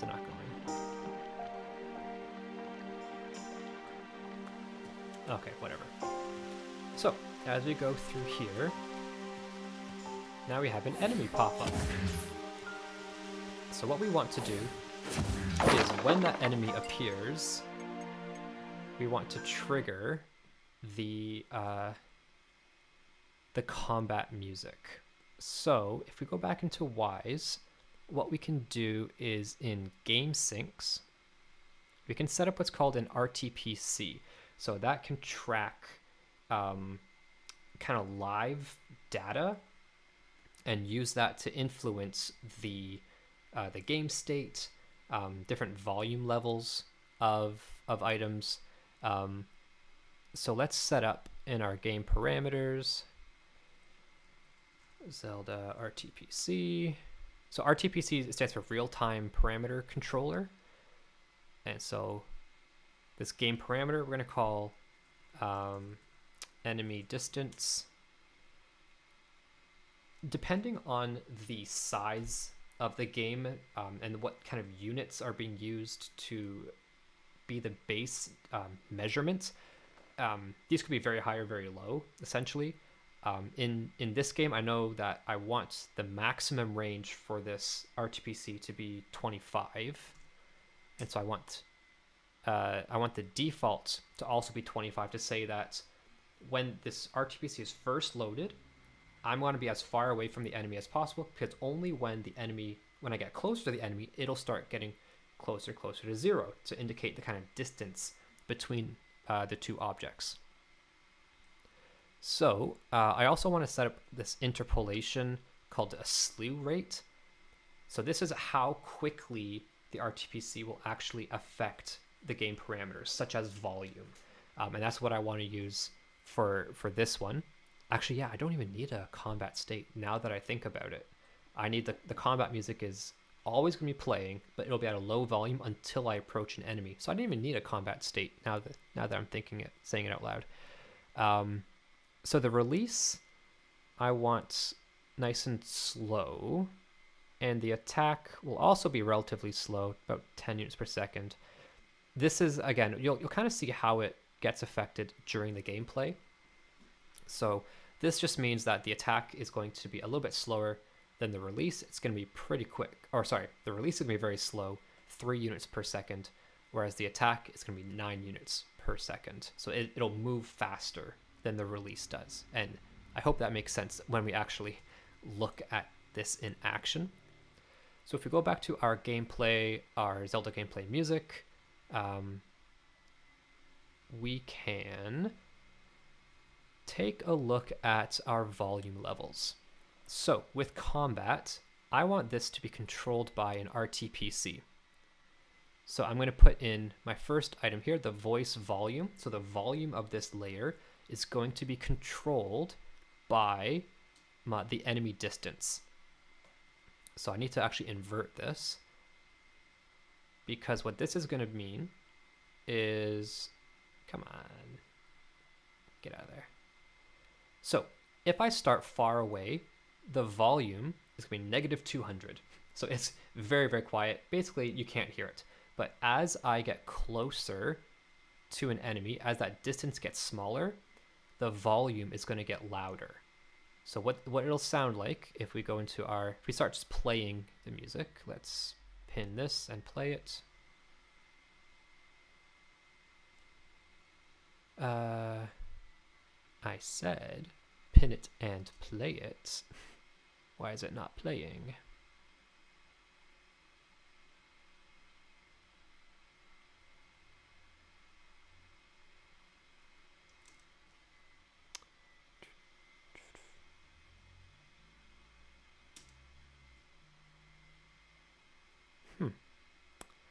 What's going on?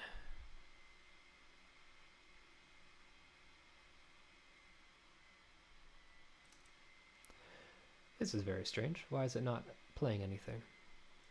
I might need to just close this and open it up again.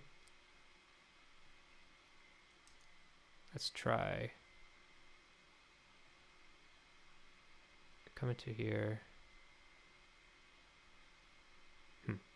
Yeah, it just doesn't want to play. All right, let's close the project, open it up again. My computer probably hates me right now.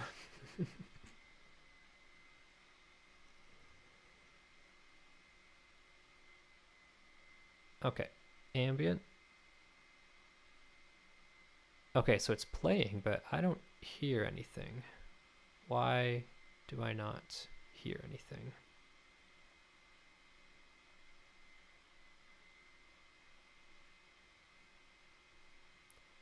Oh, because I put the RTPC on the entire playlist, not on just this track. Okay, that was a dumb mistake. So let's set this back up again. A little RTPC, enemy distance. This has got to be down. This has got to be up. So now I actually get to remove this, because we don't want it to be controlled by the states anymore. We want it to be just from the RTPC. So ambient music is playing. As we approach an enemy,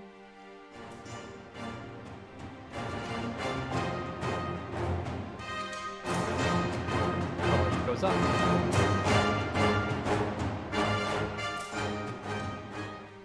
And as we get farther, it goes down.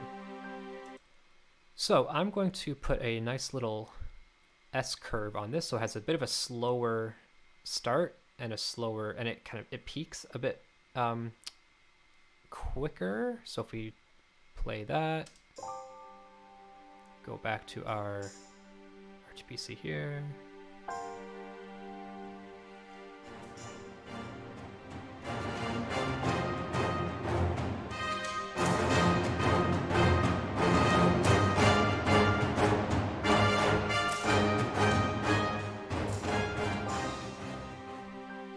There we go. Okay, so now we get to set up in Wwise how that RTPC works, how it gets triggered. So I'm just going to do a quick generation of the sound banks to make sure that everything is up to date in Unity. Let's minimize this.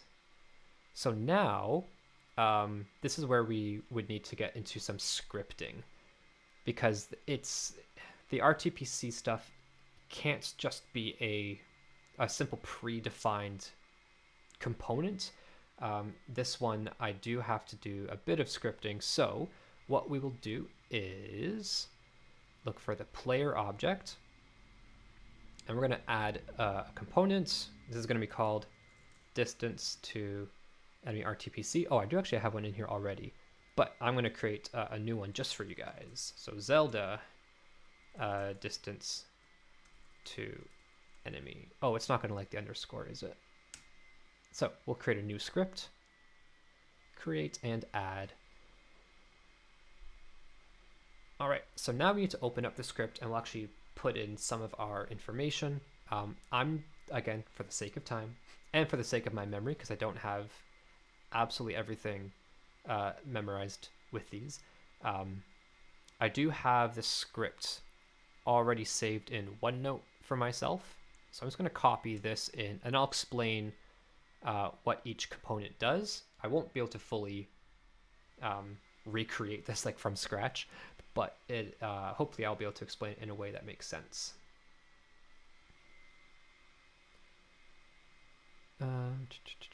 Oh, it didn't actually load up my new scripts that I wanted. Yeah, every time you go back and forth between Visual Studio and Unity, it has to recompile everything. And because my computer is struggling, it's taking an extra like 20 seconds to go back and forth. But I hope this is interesting for you guys. I've seen a few positive comments, so I'm glad that you guys are enjoying this so far. We've got about half an hour left.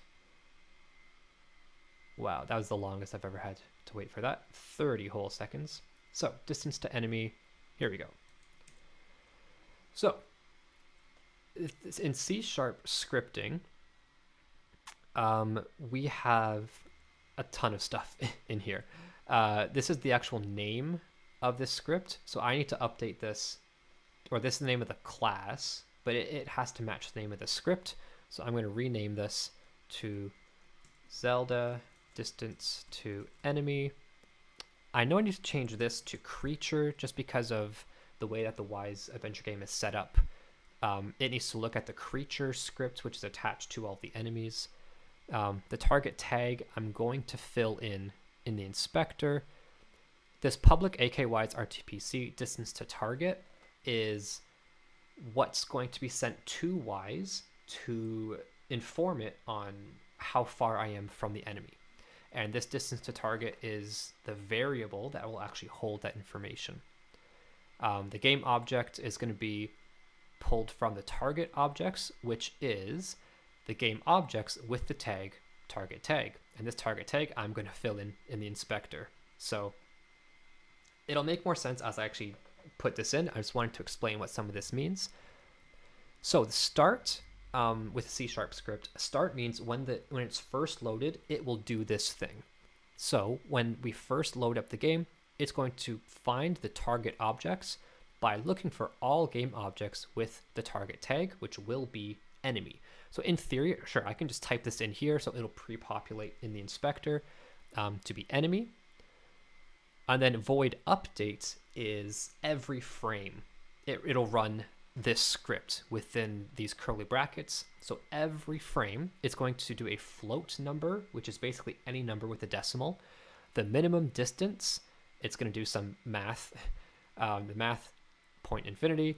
For each game object with the target object, which is the game object with the target tag in target object, so just fancy script stuff here. So it's going to tell us for each creature enemy,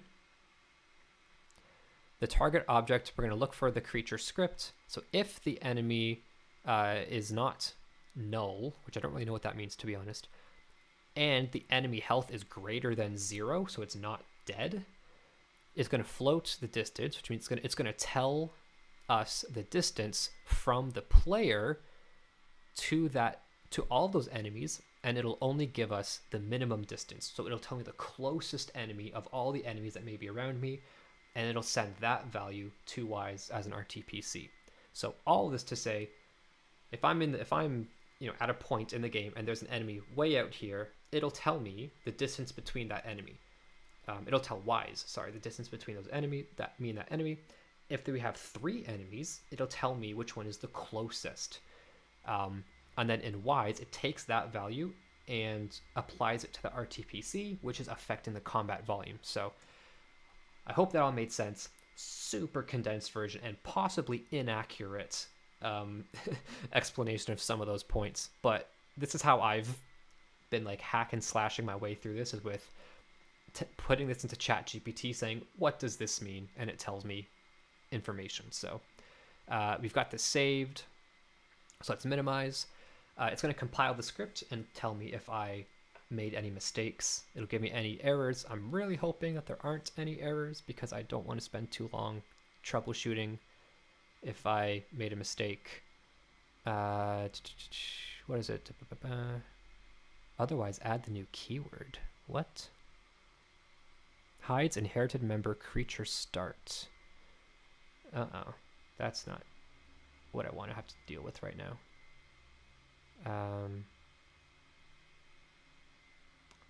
I do not remember having this come up. I ran through this last night to make sure I could have everything seamless, but I don't know why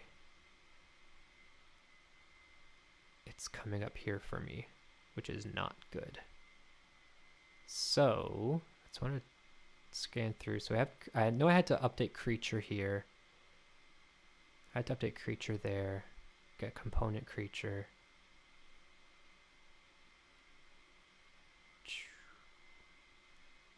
That's interesting. Okay.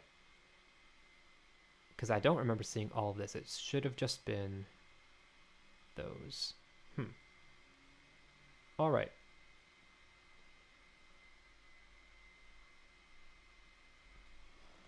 I might have to consult my my other project. So let's. All right. You know what? Yeah. Let's just do a removal of that one. So I did have my other distance to enemy RTPC. Let me just see what this one looked like. Yeah, this looks more correct. What difference did I have in here? No, that all looks good. Oh, well, is this supposed to be mono behavior still? Okay, that's fine. I guess I should have left that one, but everything else looks the same. Creature, enemy, creature. Yep. Okay. So, minor little hiccup there. So the target tag, we're looking for anything tagged with enemy.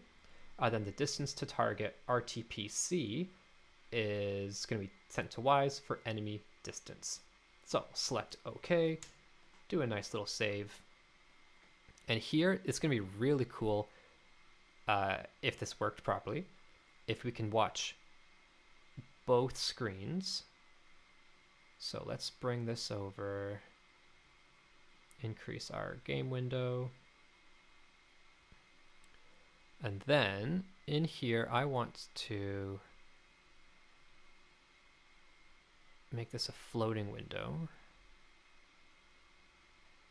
Okay, so as we are playing, I need to reconnect to Unity.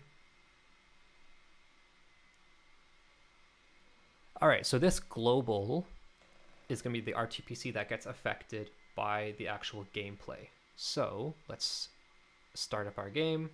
We should be not hearing the combat music yet because it is set to basically -200 volume. Whether that's decibels or something else, I'm not entirely sure.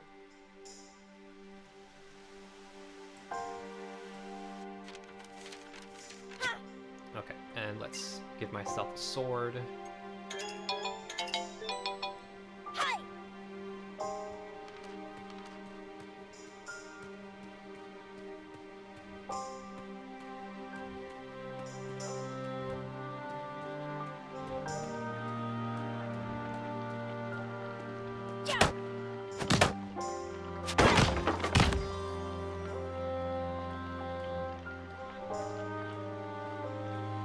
Oh, so now the exploration music is staying. I have no idea. I have no idea sometimes. Things just work. Okay. So now what we're looking for is the enemy distance is going to decrease as I get closer to an enemy. Hopefully.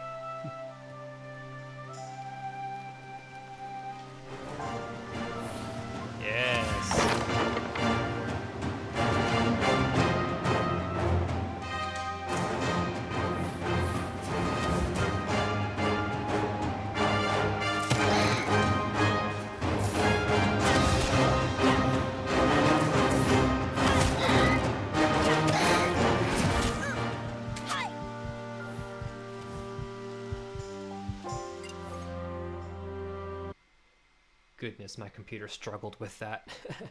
But did you see how on the left side here, the global RTPC was going to the left as I approached the enemy, and as soon as I killed it, health dropped to 0, so it no longer applied in terms of that scripting logic. So it just dropped back down to 0 to indicate, hey, he's dead. So that worked. What didn't work was the exploration music was still playing, and there's a clash of melodies there. So I'm going to put the RTPC on the exploration as well, and simply invert this so that as I get closer, the volume will go down for that layer.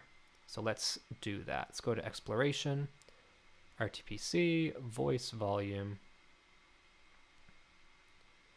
game parameter, enemy distance, and sets to that same kind of S curve. So yeah, I think I might want to kind of test this one out first before putting it in the game, because you can do some live kind of feedback to see what it's going to sound like, because it takes a while to get into the game, and to that point my computer is just struggling right now. So we are going to play gameplay music, assuming we're in exploration. Enemy distance, I'm going to decrease this.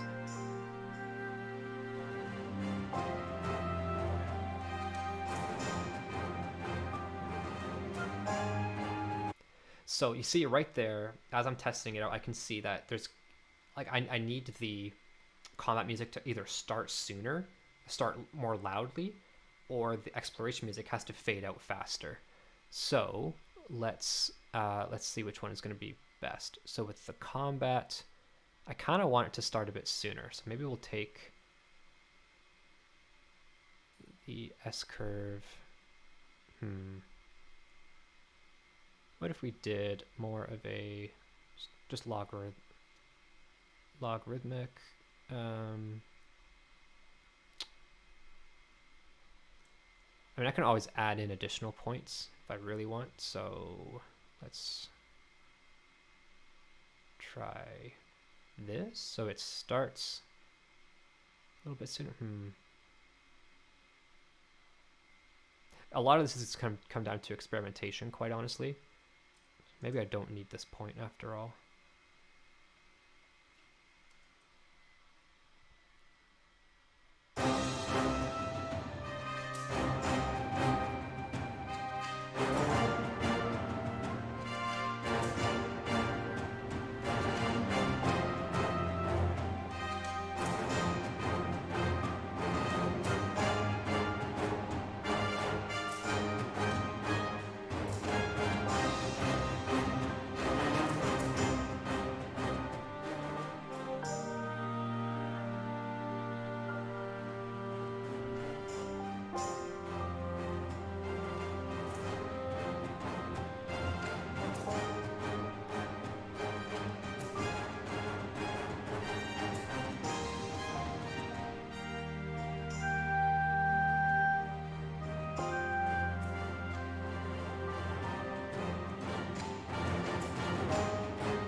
All right, I think I like that.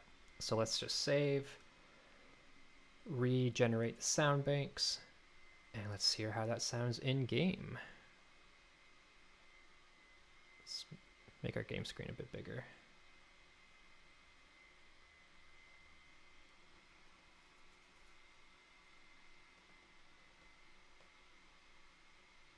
For anyone who has stayed through this entire stream so far, I appreciate you. Thank you. It's been a few hiccups along the way, but I really enjoy doing this kind of stuff. I find it super interesting to experiment with the coding, the scripts, and especially just the music, just how it all interacts with one another. I can think of a lot of things I want to change with the music already, but I'm really glad that I've been able to kind of show this off so far.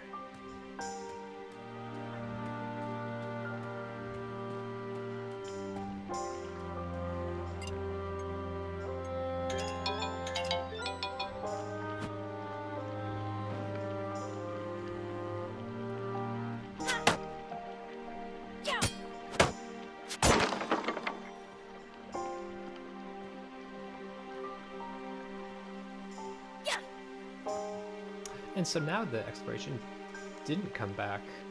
Why didn't it come back now? There's something about that bridge. Something with that bridge is messing it up. Well, in this case, we're not going to hear that crossfade. It's just going to happen.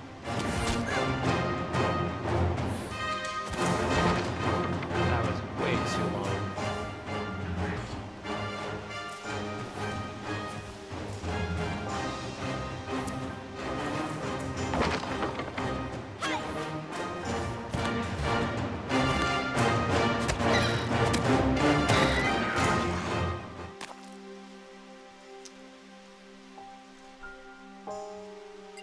Yeah, so okay, so there's something with this slew rate. I think I have these reversed. I think I want this to be a bit higher. Let's set this at 10. Set this to 3. Okay, and actually I'll just connect, so I don't have to worry about the sound bakes, but I can do kind of live, get some live response.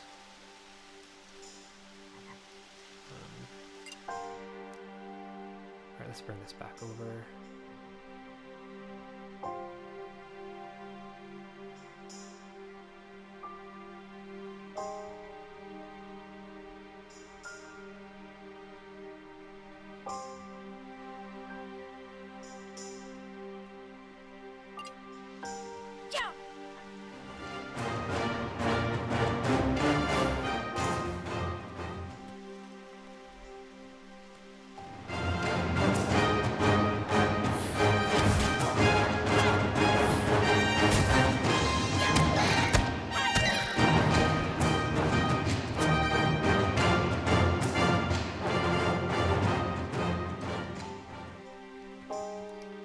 That took a bit too long, I felt.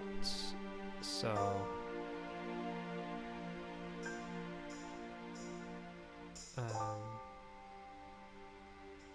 is it the release? I'm getting confused by this, to be honest.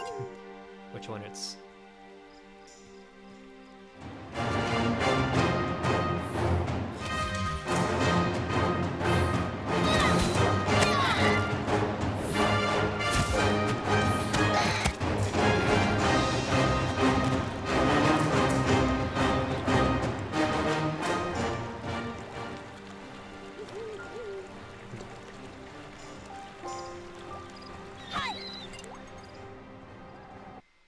Alright, might need to experiment with that a little bit more, depending on if the attack is...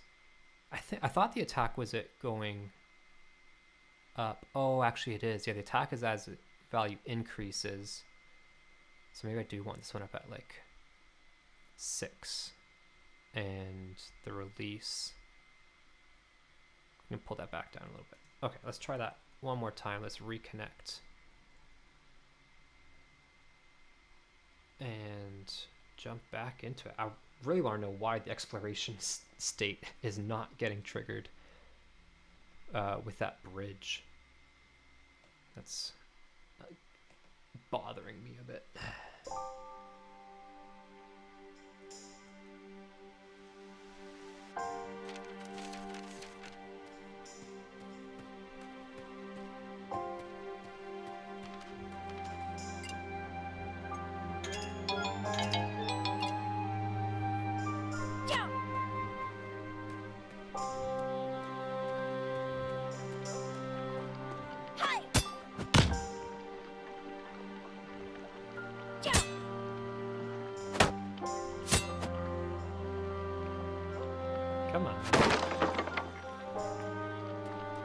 And that time it worked.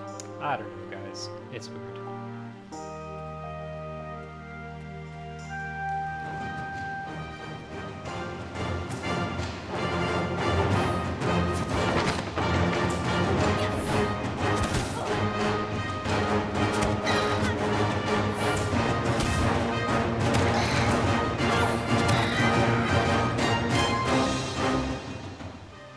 Alright, that felt pretty good. Let's get another one.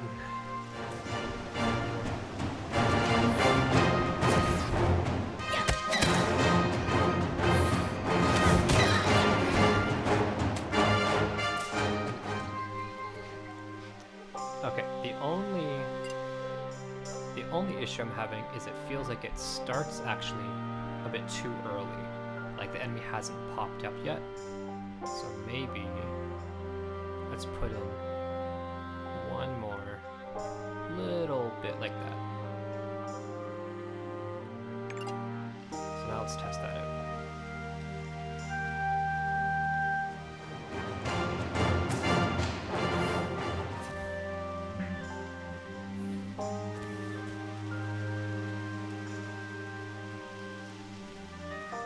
I want him to pop down. There we go.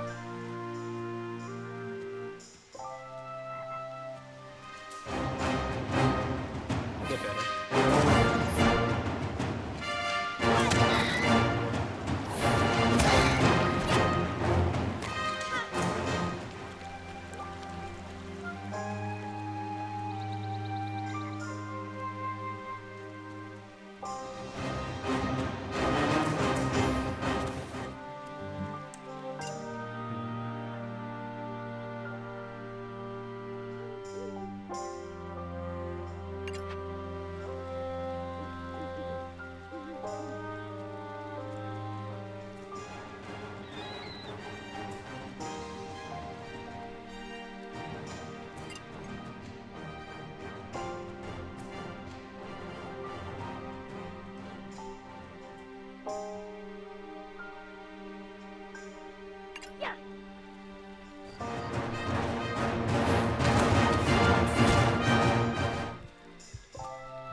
I think that was actually probably the best so far.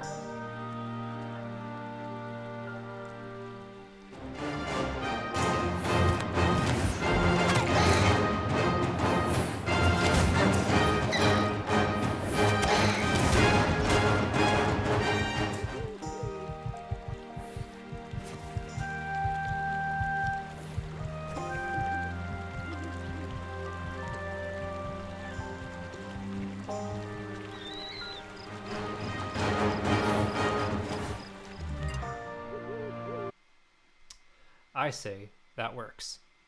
All right, let's just save that.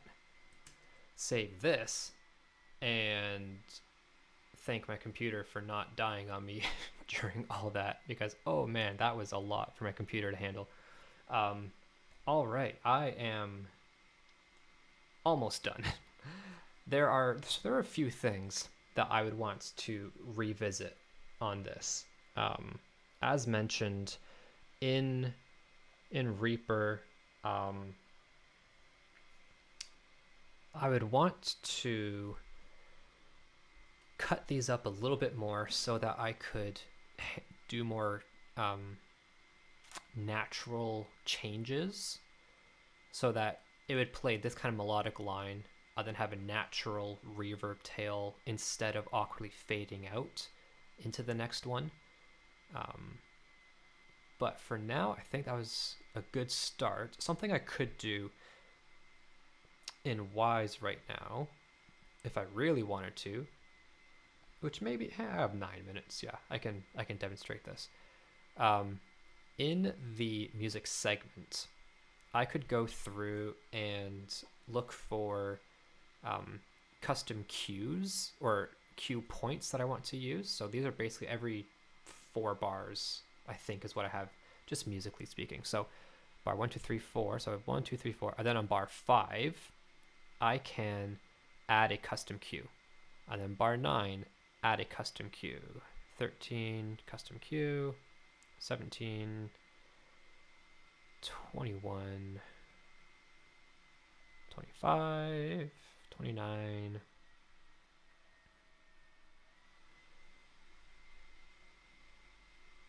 I used to think I was good at adding 4, but as soon as I get into like music bars, for some reason it feels weird going from 1 to 5 to 9 to 13, it's just weird.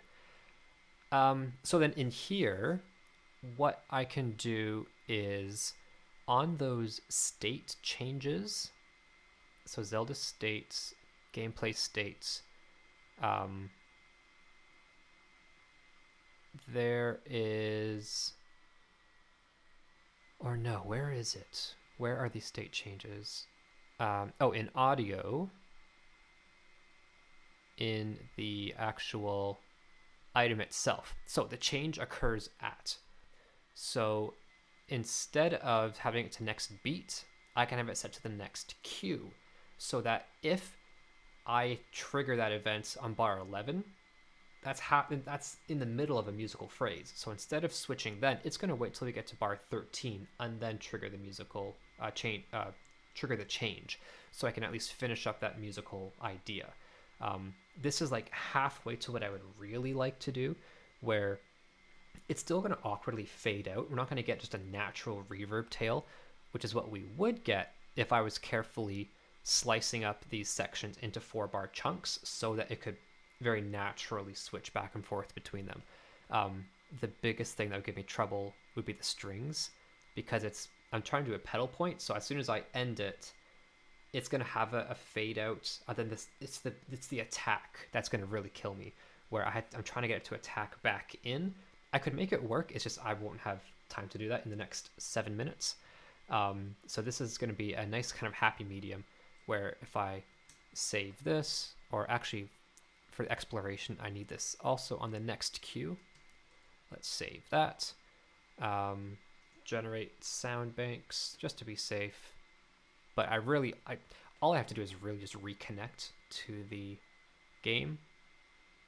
So now we should be hearing a more natural transition between the ambient and exploration states. So let's see how that goes.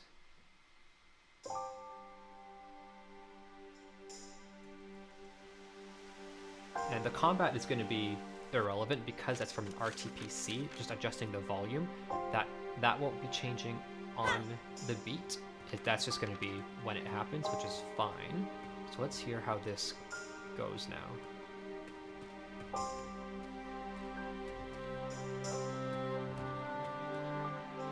So that's the beginning of the phrase.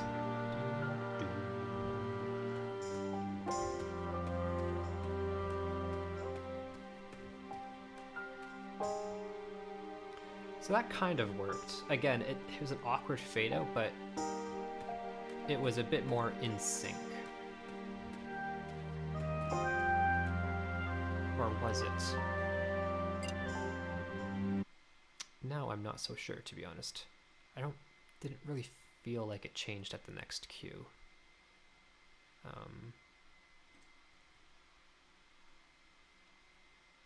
But that's the idea. If I were to troubleshoot this a bit more, it should be only changing. Actually, what I can do is I can demonstrate it here. So as we're going through, let's set this to ambient. All right. Let's lock onto this so we can see the cursor. Oh, let's go back to the beginning. Come on, play cursor.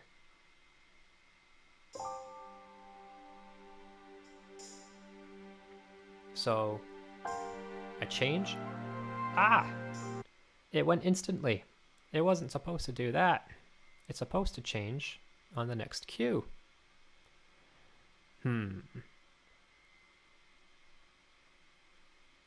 Again, I might have to do some more digging on this, but yeah, the idea is it doesn't change until it reaches that next queue point. Where did it go? States. Change occurs at next queue. Custom queue? No, because it's any queue, not just the exit queue or enter queue, but next queue. So it should be doing that.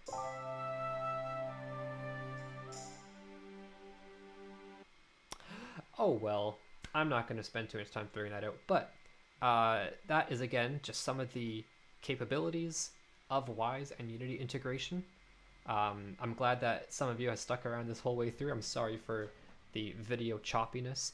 I really hope that when this gets saved as a video, that everything is seamless, that it doesn't just freeze the video during playback. So thank you for everyone who stuck around. I really appreciate it. I hope you guys had a good time, that you enjoyed the music. I would love to do more live streams like this, but it's just hard with my schedule right now.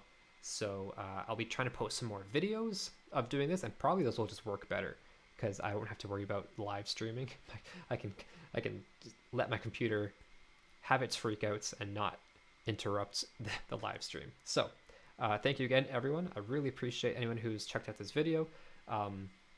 You can find some links to my music packs in the description. And if you're also a video game composer and you're not part of the Video Game Music Alliance, you need to check them out. It's been a fantastic opportunity getting to learn from each other in that community, from Stephen Malin, who is a fantastic dude, really awesome guy. He makes a living doing this sort of stuff. I do not make a living doing this stuff yet. It'd be amazing to do that, but I'm getting there. And the Video Game Music Alliance has been awesome to encourage and provide feedback and be a support group for all things video game music related. So I hope you guys enjoyed, and we can just end off the stream by listening back to the loop. So thank you, everyone. Hope you have an awesome rest of your day, and take care.